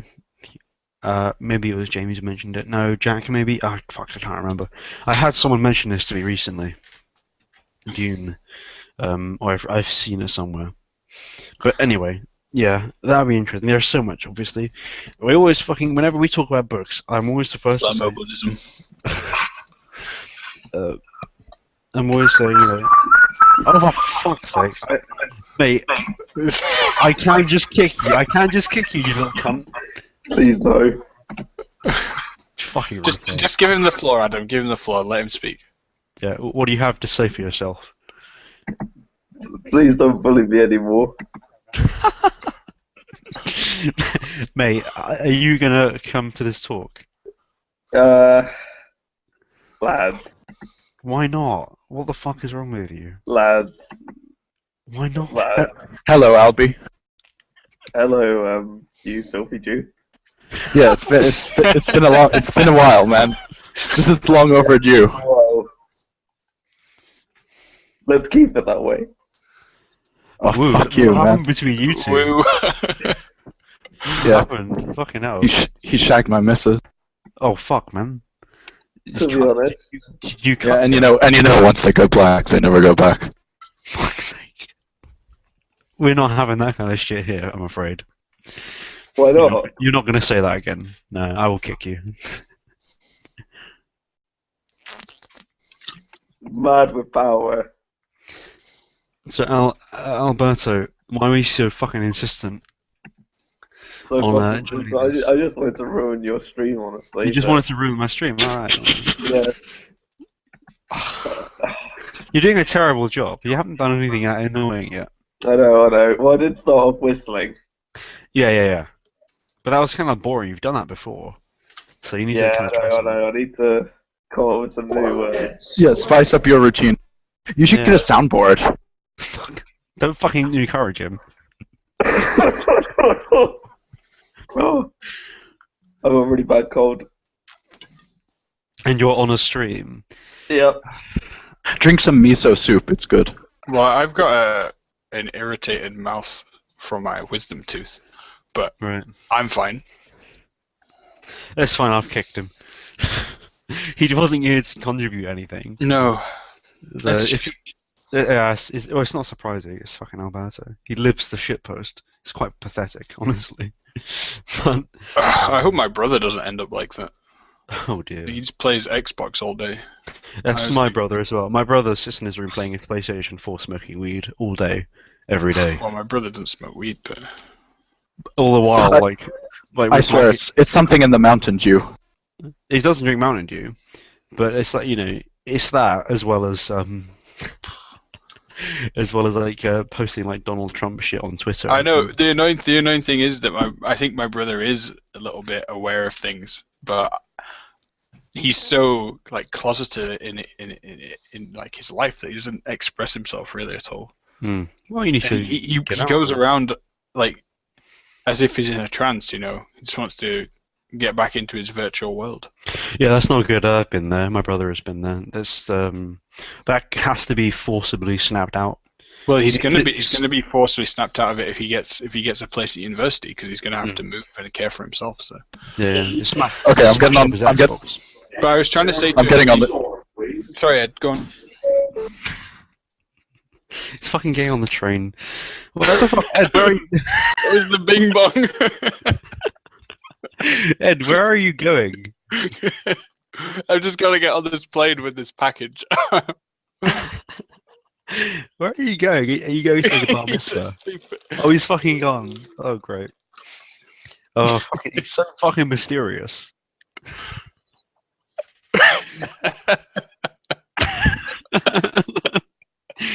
Oh, fuck, it's so based. I feel like sometimes I can't have conversations with people because I'm in a public place and we're talking about some extreme stuff. Yeah. Ed doesn't give a fuck. Like he'll be walking through New York at the bagel store talking to me about kikes. You know, it would be like, oh yeah, those Jew bastards, and he'd be like, oh yeah, I can have lettuce on my bagel, please. You know, that sort of thing. Doesn't give a fuck. Great. Well, he might not be shut down like we get shut down here. Oh, I don't think he can be shut down. I mean, I think maybe all this interference is him being shut down, like perpetually. Oh fuck! Let's spill the beer. But being perpetually shut down, letting the cat out of the bag. I read a couple of Andrew's articles recently. Some of the older ones about working as a blue collar job. Yeah. And it piqued my curiosity a little bit there. But going back to what I was saying to my brother, I told him that if you got interested in sort of engineering or something like that, that would be a good way forward. And you can do the officer training corps, because he used to be in the cadets, and they would you can get a university degree paid for doing that as well, and you can go into engineering. So yeah, I would definitely recommend trade work. Having done trade work all my growing up and still kind of doing it, yeah. If you will always need an engineer, a mechanic, a plumber. You know, you'll always need someone like that. There will always be employment. Well, also, it is just satisfying doing those sorts of jobs. Yeah, no, I find gardening quite satisfying. I mean, that's one of the things perhaps that I would consider if I don't get anywhere with my future job hunting. Or just doing what Andrew said, and going down to the local mechanics, or finding somebody to, where you can lend a pair of hands. Yeah, I remember mine and Andy's conversation, which spurred him writing that and actually saying that specifically, because that's exactly what I told him. That was a while ago now. That must have been about a year ago now. Yeah, because West Reactionaries is about 14 months old, 15 months. Yeah. There you go. Still inspiring people. But. Yeah, I'm glad of that. And that's the good thing about writing articles on a site like that is like people go back. We get like 500 views every day, but one article in a day, like new articles in the first day, we get like 200, 300, because there's over 200 views or so are people going back to other articles that are days, weeks, months old. So it gives things a longevity, which is really good. So there you go. Ed, I suppose, is on a train, so he can't really, if he's right next to people, then he can't. Oh, I could do with another one of them. Bloody hell. Yeah, I finished all mine. Well, you had a whole bottle of wine. The last time I had a whole bottle of wine, we were in a Skype call. We were in a Skype call, and I was ranting to you and other people about who was a Jew. I remember. Oh, fuck. Yeah, I was calling everyone. Did I call you a kike or something? No, I think I called Alberto a kike. We were talking about Queens. I think it's a given. We were talking about Queens and monarchy, and I remember it, yeah. Let's not revisit that. No. I was drinking a beer called Caesar Augustus. It's a lager IPA hybrid brewed in Iowa. I couldn't do that. I wouldn't like that. The nearest supermarket to me is 2 hours away. So I'm not going to get another one for a while. No. Well, fair enough. But I can go down to the local off license. Yeah. Hold on. Either. Lesbos says you Ponces wouldn't last 2 minutes in a trade. Fuck off, cunt. I've been working trades for 5 fucking years. So yeah, sorry, I had to just respond to that. That's fair. Yeah, I mean, maybe I've not worked sort of trades all my life, but I've done hard jobs. Not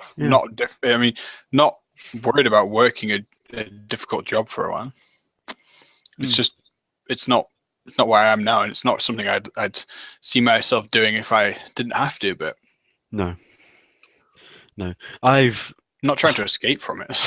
No, I'm not escaping from the trade. My whole family are tradesmen. I don't fit into that though. I don't belong in that world. That isn't for me. I should be doing other things. It's just a matter of getting into those other things, which I'm currently trying to navigate, which is slow going. But that's why I'm looking forward to this talk, because it will lead on to things. Hopefully, the establishment of contacts, the meeting of people. It's an important step, so that's why it's important. Well, I'm just repeating myself, but yeah, it is significant. It's a significant step. Yeah. Yes. That's why it's important. Yeah. Yeah. Well, when I went to London to meet some people from Traditional Britain Group, it felt good while I was there and nice to meet people and stuff. But I think the group of people who you're going to meet is perhaps a little bit better in that regard. The Traditional Britain Group is a little bit stuffy and the same thing. I wouldn't like them. I'd want to piss them off. Well, I felt a bit out of place. It was more that the people I hung around with after the talks and stuff you told me about this. Yeah, you told me about this. Yeah. They were all just talking about American politics, and they were all pretty much they were atheistic. They were. Well, I mean, at the time I wasn't really strongly Christian or anything, but it's just their attitudes. They just sounded like secular leftists, really, but with. Well, they were just memeing, they're memeing about Donald Trump and about. Didn't really think I'd say much about Britain either. I thought, well, being Traditional Britain Group, I got a few smiles when I mentioned hanging. But, I mean, I've never really that was one interacted group with of people. Yeah. I mean, I've never really interacted with those sorts of people. There was one guy who you linked when we were doing the whole Christianity, paganism, and the European soul thing, who was going to involve himself, but he never did. You were very weirded out by him. I wasn't really weirded out by him. I was just a bit confused. I asked him to tell me about himself because I didn't know who he was, and then he proceeded to tell me all about his ancestry.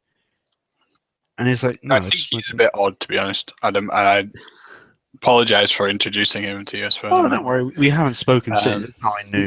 No, I rarely speak to him, and he'll say hello or something, and I'll maybe see it an hour later or something and respond to him saying, "Oh, hello, how are you?" And he'll not respond at all, and it'll be like, "Well, did you only want to strike a conversation in that exact time, and then no other time was about that?" But no, the Traditional Britain Group, like the mainstay of them, where they're not really the people I hung around with, and they are like the reactionary old guard of the Tories, who were perhaps might have been at one point in the what's it called now, the Monday Club, and the Monday Club was more of it wasn't just MPs. There is something called the Cornerstone Group, which is MPs only. But having looked at some of the people who are on that list, they're not really what we would consider traditional conservatives. And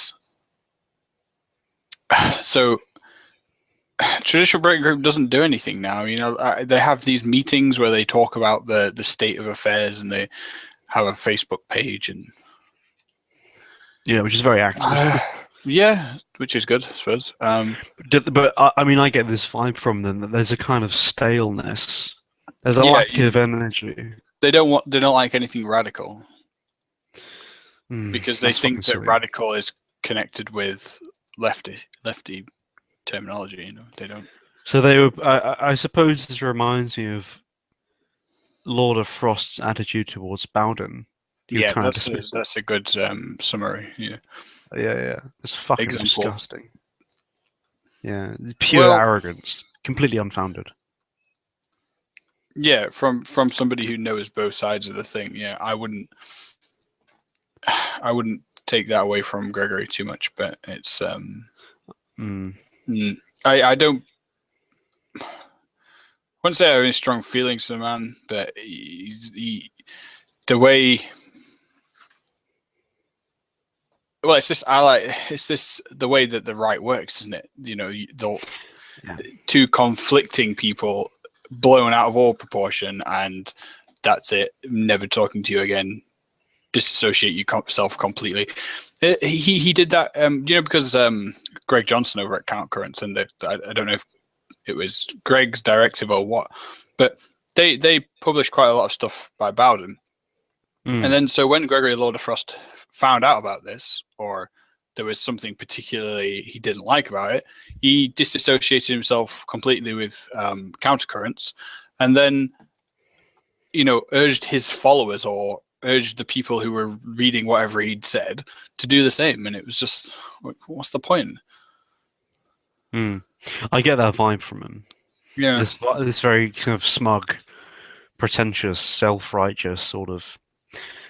Maybe that's vague first impressions speaking, but it's not just you who have said these things to me. I know other people. It's perhaps wrong that we're bickering about a man like this, but it serves as an object lesson, as an archetype. And this is the problem with a lot of conservatism, radical, genuine conservatism. Radical is just another word for honest, genuine, committed. A lot of the old guard conservatives have just lost their balls with age, it seems. one can be a deeply conservative person politically and personality-wise, and yet retain some vigor. You retain some force about oneself and a sense of dynamism. But this is something which I see totally lacking in the old guard right, especially in Britain. And maybe it is just because the British sensibility is too polite and too well-mannered and too calm and too relaxed and too, I don't want to shake the waters, don't want to disrupt anything, don't want to cause a fuss. And it's this attitude which is kind of looked through it's like projected through a magnifying glass, and it just gets extrapolated larger and larger. But I wonder sorts of people who, if I'll ever meet anyone like that. I mean, I suppose I've met some people who fit within an ultra-conservative vein, but they aren't dull people. They aren't stuffy people. James, for example, who writes for as a Rescuers Reactionaries now, is an extraordinary conservative person, and he'll be listening. Well, I think you're more radical when you're younger, so maybe it's if they're old. He's 30 years old, but that's still young. I don't know. That's why they're still young. But he is arrogant. No, not arrogant. Not quite. Stubborn. But I think anybody with an authoritarian. Let me speak. Stubborn. Let's Well, if you can, go on, Adam. Self-assertive. I'm not in a fucking hurry. Okay, I'm relaxed. But he's all these things. But it isn't. It's interesting and fascinating. Not you're a cunt. It's not that I think he's a annoying, pompous at all. Whereas something I have come across other conservatives who are elderly and who are like that. But you can be of a conservative disposition, of a traditionalist disposition, of a genuinely, I suppose what we would say, reactionary disposition, in the higher level, in a three-dimensional level, in a three-dimensional way, and not be a prick. You know what I mean? Not be difficult and it's difficult to articulate. It's almost like people's political views don't inform their personalities, because there are several. I've got several lefty friends, if you want to call them lefties or classical liberals, or they're not the SJWs or anything like that, but I get on fine with them. Like, know loads of people who are probably, would you say, traditional working class labor, and they would consider themselves left wing, but they're not assholes. No. Well, no, but there's something about the high Tory mentality that leads somebody to arrogance. Yeah, there's a fine line between arrogance well earned and well intentioned, and arrogance simply at a spiteful level. I have no problem with snobbery. Snobbery, I think, is actually a good thing, being snobbish. But when snobbery becomes, let's rephrase all this. When snobbery becomes arrogance, that's when I think problems arise. Because snobbery is simply a high moral disposition and an understanding of place and of circumstance and of caste in a way. Yeah, Whereas so arrogance tends to interject certain expectations where they do not belong. Arrogance tends to come off at a personal level, not as a detached, impersonal disposition towards an understanding of social hierarchy, but rather a personal attack upon someone for some trite, bitter, petty reason. And that isn't the reason why why someone should be snobbish. That sort of stuff. But it's an interesting topic. But I do hope, as this old guard passes on, not to be too vulgar, that they are replaced ultimately by a younger generation who are snobbish and who are hierarchically minded and who do have an understanding of properness and of designation and of place, but without all the kind of fluff that you kind of have, these dinosaurs have accumulated over the age as they've seen everything kind of turn to shit around them. I think a lot of it does come to that emotional bitterness and frustration, and it's channeled through kind of snobbishness and changes it in a way where you need to have a young who are optimistic and who have a will to power and a positive understanding of our scenario and a positive self-assuredness based upon religious truth, filtered through its many kind of refractions through arts, beauty, knowledge. Yeah, optimism, pessimism, hope and frustration. I'm using little hand gestures. it's fine. I don't like using hand gestures, but there you go. Very continental of you. I know.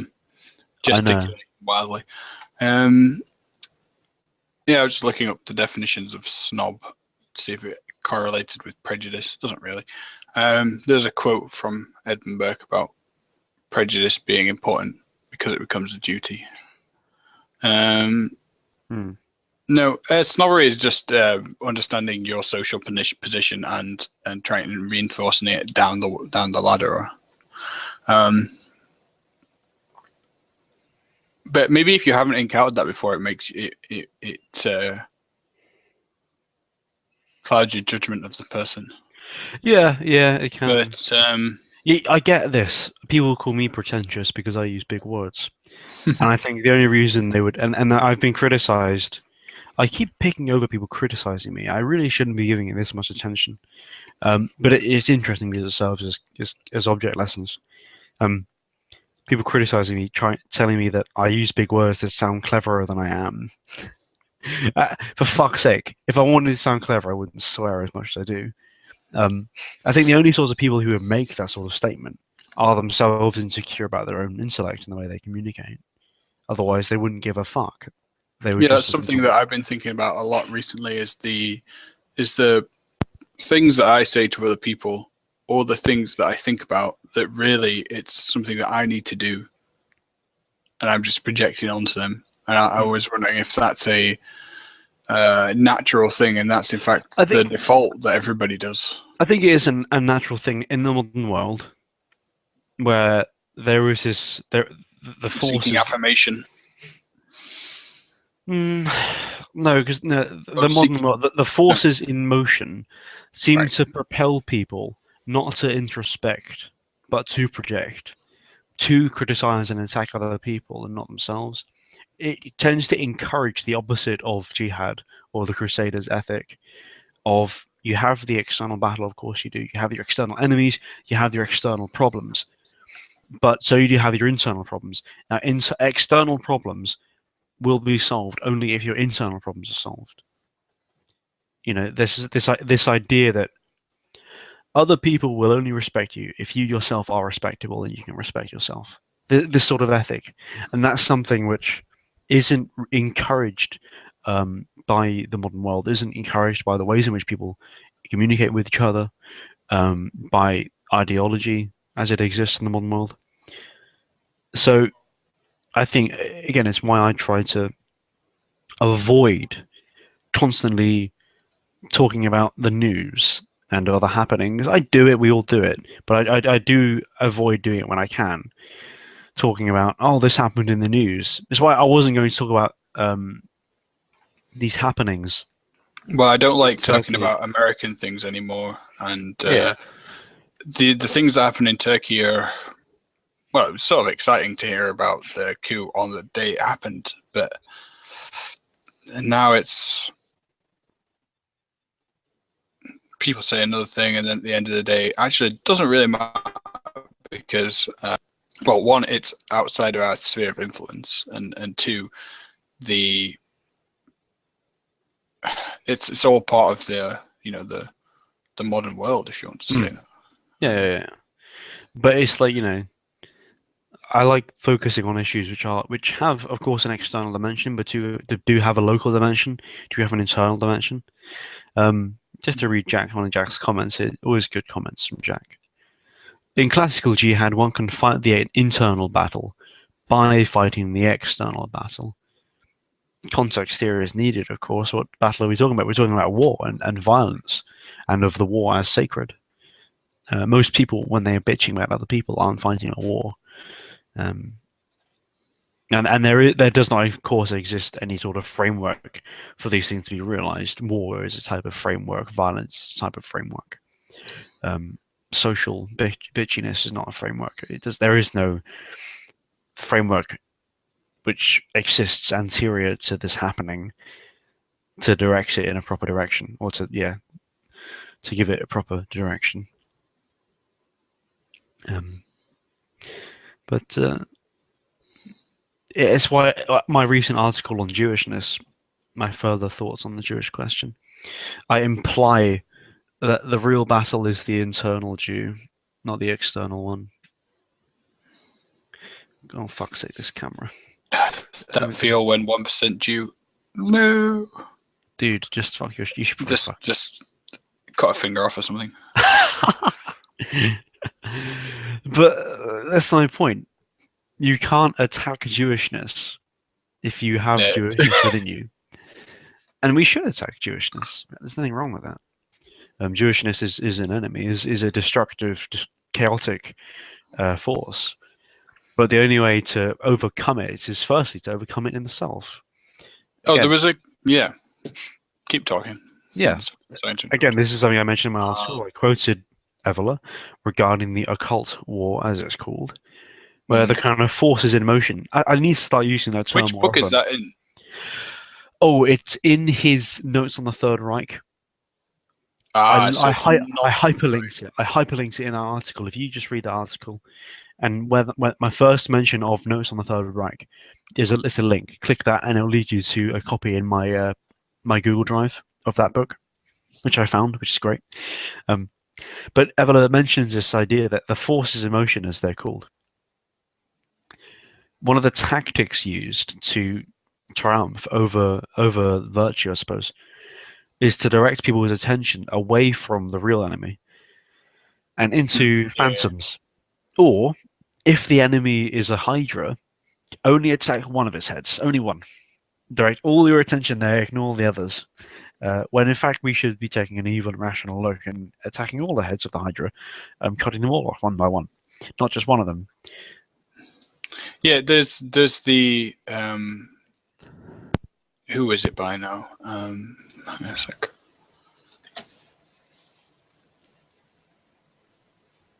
Let me just find the article. So it was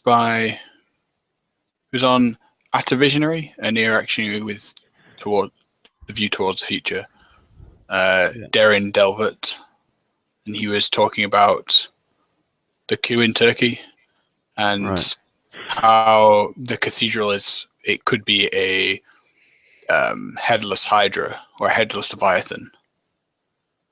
But he said that it would be preferable to think that there is somebody controlling it, controlling all of these actions, not just. So this is we're broadening it out into this occult thing, this cult war. There's somebody controlling it. Yeah, the occult It feels better does to imply- personalize it, doesn't it? To personify. Well, it. it feels better. It's easier to do that because then you can make an enemy where there isn't one. Yeah, and I said something underneath that. Perhaps it is a headless Leviathan, but it's the people who are being influenced by Satan, and by Satan as in like the metaphysical principle represented by Satan, i.e. the rejection of the logos, which is literally chaos. Yeah. Because the logos being Jesus in The Christian word, terms, the word, and that rejection of that is, because the logos or the word brings order. This must be what I'm getting at. What I keep labeling the kind of Kali, the forces of Kali, the influence of Kali. There must be the rejection of logos. Yeah, it's a. I mean, you could talk about it in a metaphysical sense, rather than just the. Because it still sounds daft to me to say that Satan is a satanic forces are controlling liberalism and controlling the cathedral and all this sort of thing. It's like a telluric force that it's like a spirit. Yeah. That's why I say the word. It's not control. It's like it's like a tide. It leans to it. It heads in that direction. It fits under that umbrella. That's why I use those sorts of terms more than controlled, because control sounds very conspiratorial. Like all these things are intelligent, thought out all the way through. They aren't. These things are often controlled by conflicting forces which aren't actors, politicians. It's like the which aren't they aren't all in cahoots with each other. No, it's like the moon. The moon controls the tides, but then the waves can be affected by the wind as well. Yeah, exactly. That's what we're talking about here. These things head in a certain direction, head in a certain trajectory, which is.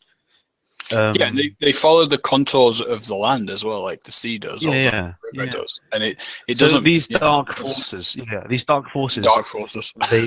The dark forces, they lead towards that which rejects the logos. We could say that which is Kali's domain, the sphere of influence of Kali. I'm just trying to pin this sort of thing down. Maybe it's just me thinking too dualistically. I have to have logos and its antithesis. I have to have Kali and her antithesis. So I just my mind works in a very hermetic way. I just have to have dualism everywhere.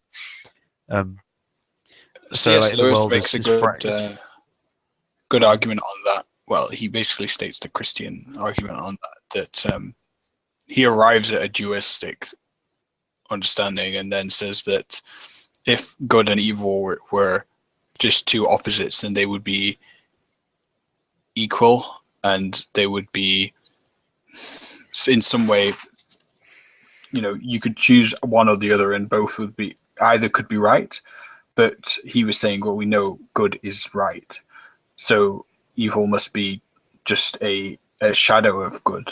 It's corrupted good. So in Christianity, we have dualism, but it's a different kind of dualism. Like Satan is a fallen angel. This is why in tradition you have being and becoming, not being and non-being, as the Platonists would have you, but the perennialists would say being and becoming, constants and flux, the absolute and the unsure. And like you say earlier, logos and chaos. I'm just trying to find that Gornhole article because there's one where it really well pointed.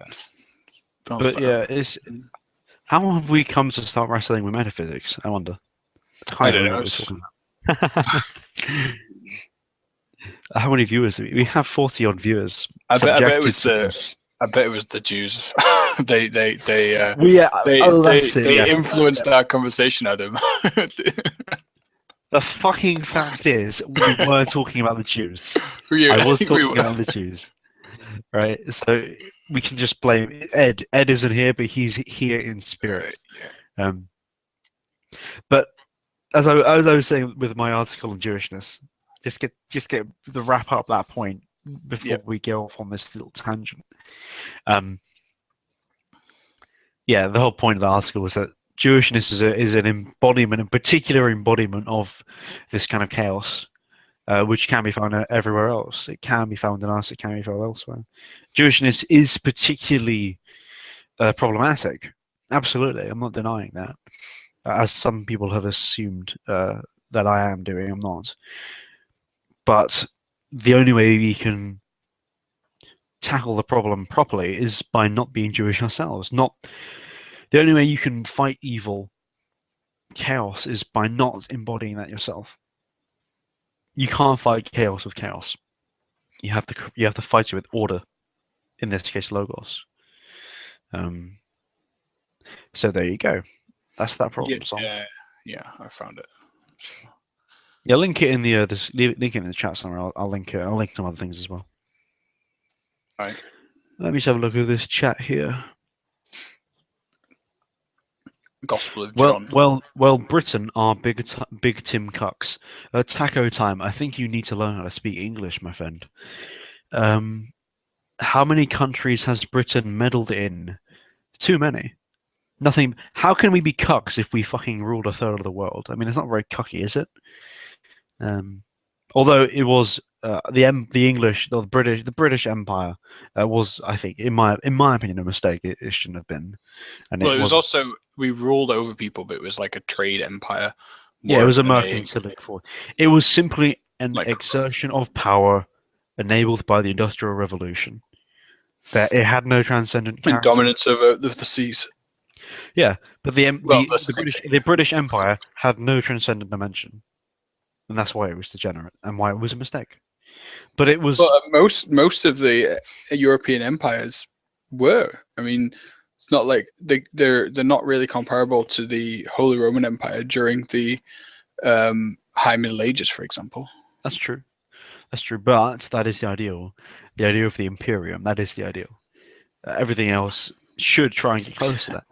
I mean, yeah. I actually got interviewed for a German magazine, IRL, and I quipped at the end that we should restore the Holy Roman Empire. Good. That was well worth it. Yeah, sneaky little implication there. Yeah. But that was the problem with the British Empire. But there you go. They were also responsible for supporting Turkey in the Crimean War, the Ottoman Empire. Yeah, stupid faggots, he says. We're talking about geopolitics of like. We're not responsible for the sins of our fathers. No, not in that. No, not in that sense. No. We're responsible if we commit them and repeat them. Of course. Yeah, if we don't learn from history. Exactly. We're supporting the ultimate. Come on, the fucking geopolitics over a century ago. You're bitching about that. Come on, lad, try harder. And it's not like the whole people were supporting them either. Or it was I mean, that's the thing. It was the elites doing it, and the elites of any country have lost all semblance of what it means to be an elite and what is to rule effectively. And I would say that when we were supporting the Ottomans during the end of the 19th century, we were already on the way out, really. I mean, as Adam said, the height of the British Empire was extremely materialistic and unspiritual. I mean, the Church of England had a really high output at that point. It was great, but it was just another arm of the state. Yeah. But that's how it was. It was like the empire in like a cult of the empire. Yeah. There was some kind of patriotic feeling. Of course there was. Nationalistic feeling. Yeah. But there was nothing victorious. Yeah, it had no transcendent dimension. It's funny, actually, that after the Glorious Revolution, that sort of coincided at the same time with the Industrial Revolution, and the Tories or the Royalists were out of favour because they had lost, essentially. And so the last reactionaries, as it were, the ones who supported a sort of feudal agrarian settlement were not in power. No, of course not until, well, there was the Whig ascendancy is a commonly cited thing. At least it was bloodless, the Glorious Revolution, but at the same time, in the previous century, well, in the same century previously, there'd been the English Civil War, which was extremely bloody, mirrored only by the excessive bloodshed on the continent. Yeah. Let me have a look here. Adam, what are your thoughts on embracing chaos? Hello. No, we don't embrace chaos. And hello, Ed. How are you doing? Oh, all right. Didn't mean to interrupt you. Go ahead.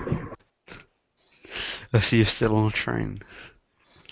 Yeah, my thoughts on embracing chaos. That's basically just nihilism. Embracing chaos is nihilism. It's anti-natalism. Is Jewishness. Is darkness as it's perceived. As it filters through, European altruism, liberalism, progressivism, these things are different manifestations of something which leans in the same direction, which has the same endpoint, and that is chaos, of course. But anyway, back onto this fellow taco time talking about, the Brits sided with the Ottomans against the Russians, boo-hoo. So fucking what? Britain was on food stamps in 1945 living off of Americans. Yes, mate, because we'd been in 2 world wars, you stupid cunt. We'd lost a million men. Oh fuck, I'm fucking banning this cunt. No, I have some tolerance for retards, but not that much tolerance. There's no bully zone anyway, Adam. Yeah, no, the only person who's allowed to bully anyone here is me, okay?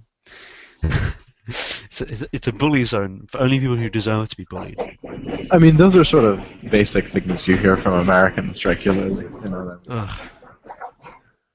I don't know, man. Just some people have retarded. Don't bully them too hard for it. It's fairly common.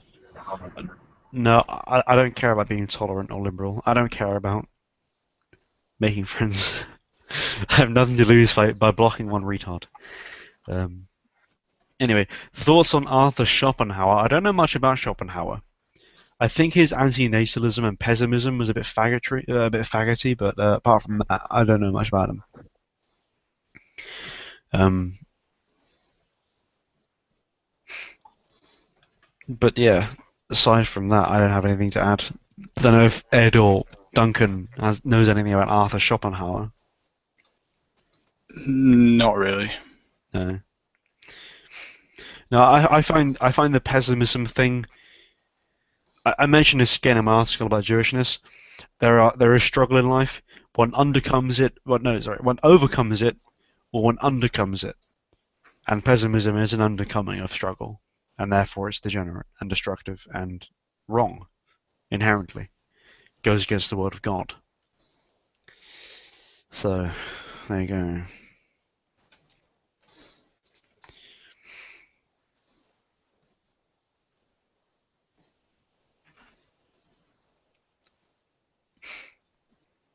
What is it? 1:30. Good heavens. I can stay up for a while, of course. But... Good morning. Yeah, we're going on a while. Good morning. It's a lovely sunset here in New York City. Is it really? Where are you on your way to? Brooklyn. Alright. I'm enjoying this scenery, you know what I'm saying? It's pretty nice. If you want, you can broadcast me. If you want to keep it going. Yeah, I am. I'm presenting you to everyone. Just, yeah, Oh, very nice. on a train ride through New York. Yeah. Yeah, it is incredible. It's you can go for miles and miles and miles without seeing a single piece of ground that hasn't been paved. Yeah, that's bizarre. The closest thing we have like that in England to that, in Devon, where I am, is London. No, not Devon. In England is London. Sorry, where I will be next week or so.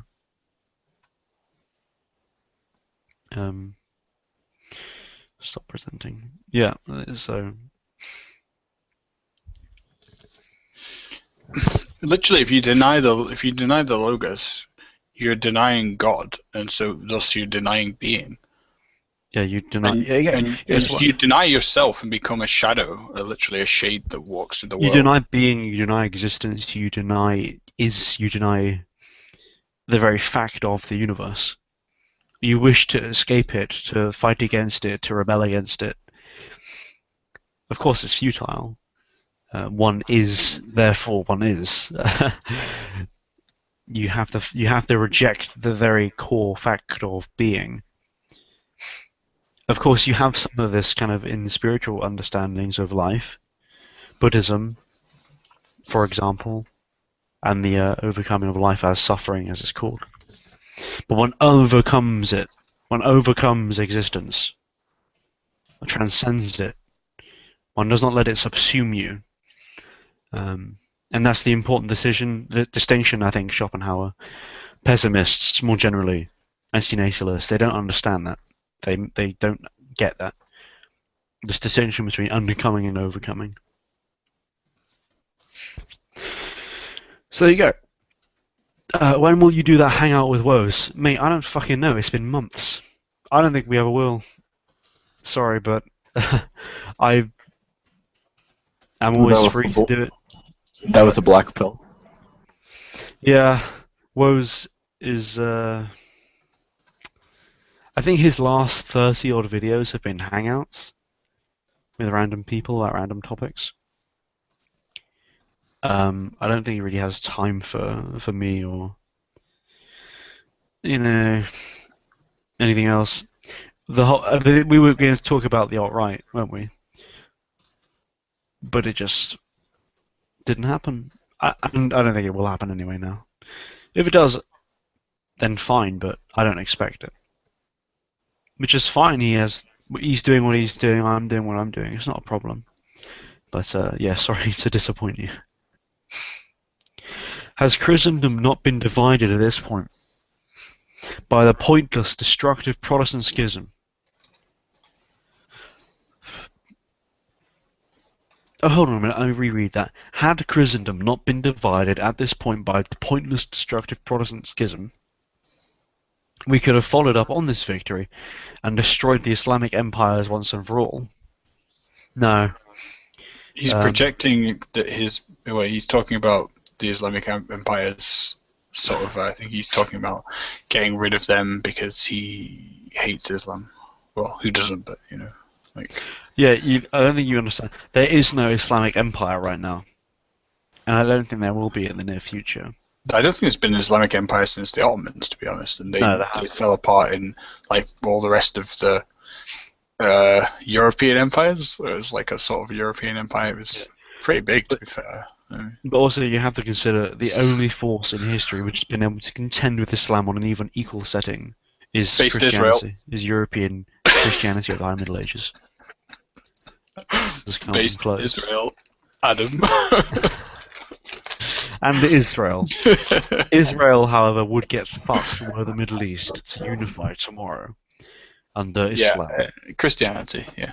Yeah, Europe, Christendom, right? Well, I think it would become incorporated. Israel, yeah, unlike a caliphate, Israel probably would be left alone, just have to pay easier. It would only go dimity. See, that's well, exactly. Well, this is ultimately at the end of the day the problem the difference between the secular modern sort of pan-Arab thing and the older thing, which I actually think the older thing was nicer in some ways, because one of the things is when you throw sort of higher morality out of it, I think in a lot of instances, out of your sort of when you sort of throw that higher element out of your ethnarchism, then or your force, your empire, then things become instantly less moral, I feel, in all instances. Hmm.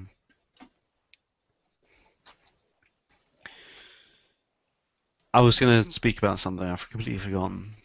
Yeah, the Sorry. Protestant Reformation was the Protestant Reformation a mistake? Yeah, probably. But we're getting into hypotheticals now. You can't fucking change the fact that Protestants exist, um, and so on and so on.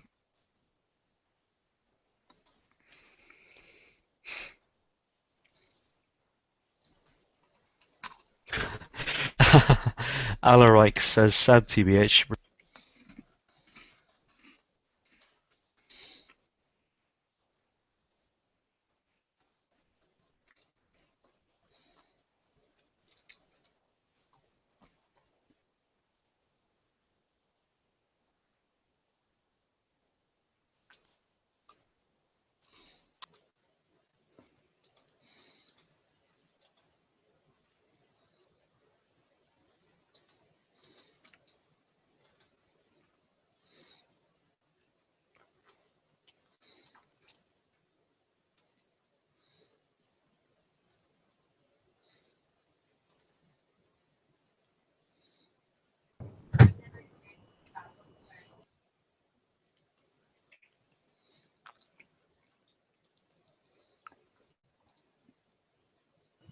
Hello. Hello, I'm still here. Oh my god, what's going on? Has Adam been sucked into another time warp? Yeah, he's been shut down. I'm just reading the. You were talking about June earlier. No, go ahead. June. Oh no, yeah. But I was just thinking, or reading the Riot Act. Maybe we should reinstate the Riot Act. Wouldn't that be great? Then any group of 12 men unlawfully assembled could have the Riot Act read to them or face punitive action. We could sweep all the lefties off the streets. But then again, that wouldn't happen. Well, I think it would never be reinstated. Yeah, I mean, I think that. Well, see, the thing is, other measures that would be seen as similarly authoritarian or punitive have been implemented, but because of who they affect, that all depends on which ones are getting implemented. Yeah, I wonder if there's something like that in the United States, or can the police just come in and shut people down when they want to, like with a. I know that in New York City there is this thing, at the very least in New York City, there's this thing where if you have a certain amount of people in aggregation in one area, it's considered an unlawful assembly. Yeah. If it was a pre-planned event. I'm not sure where that begins exactly, though. And it's mostly used on sort of, most innocuous happenings. Basically what it is it's a means by which the city can force people to buy a license. Mm-hmm. For that, like a parade permit or whatever, let's say. So, it's really just sort of another way of the city to drain money from people.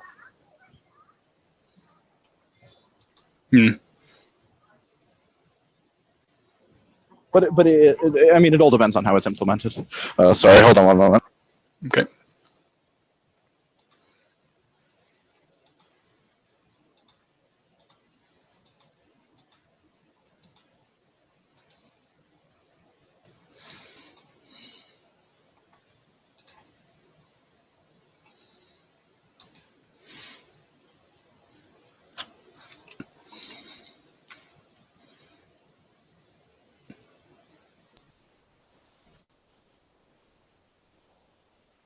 No surprise to me that you are not a student of history.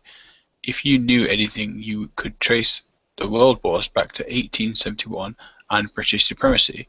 You probably know nothing of a man named Hartwig, a Russian diplomat engaged in railing Serbia up against Austria-Hungary, and that you will probably still place 100% of the blame on Germany for World War I.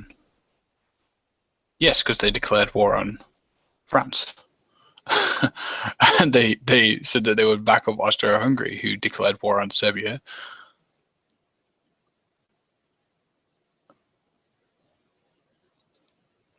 1871 when that was when it was German unification, and Bismarck said that only through blood and iron would the great decisions of the time be settled, which he was implying that only by crushing France militarily would their problems be solved, but would the Germans' problems be solved. Unlike in 1848 when the Napoleon III took over France.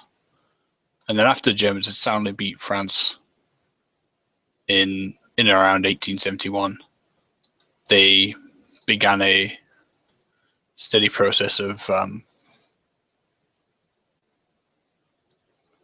being more and more belligerent to their neighbours and sparking an arms race which would only have ended in a world war. Who maybe Germany wouldn't have started it, but they did so. And then they lost, and then whoever wins in the situation gets to decide the outcome, gets to decide the afterthought, you know.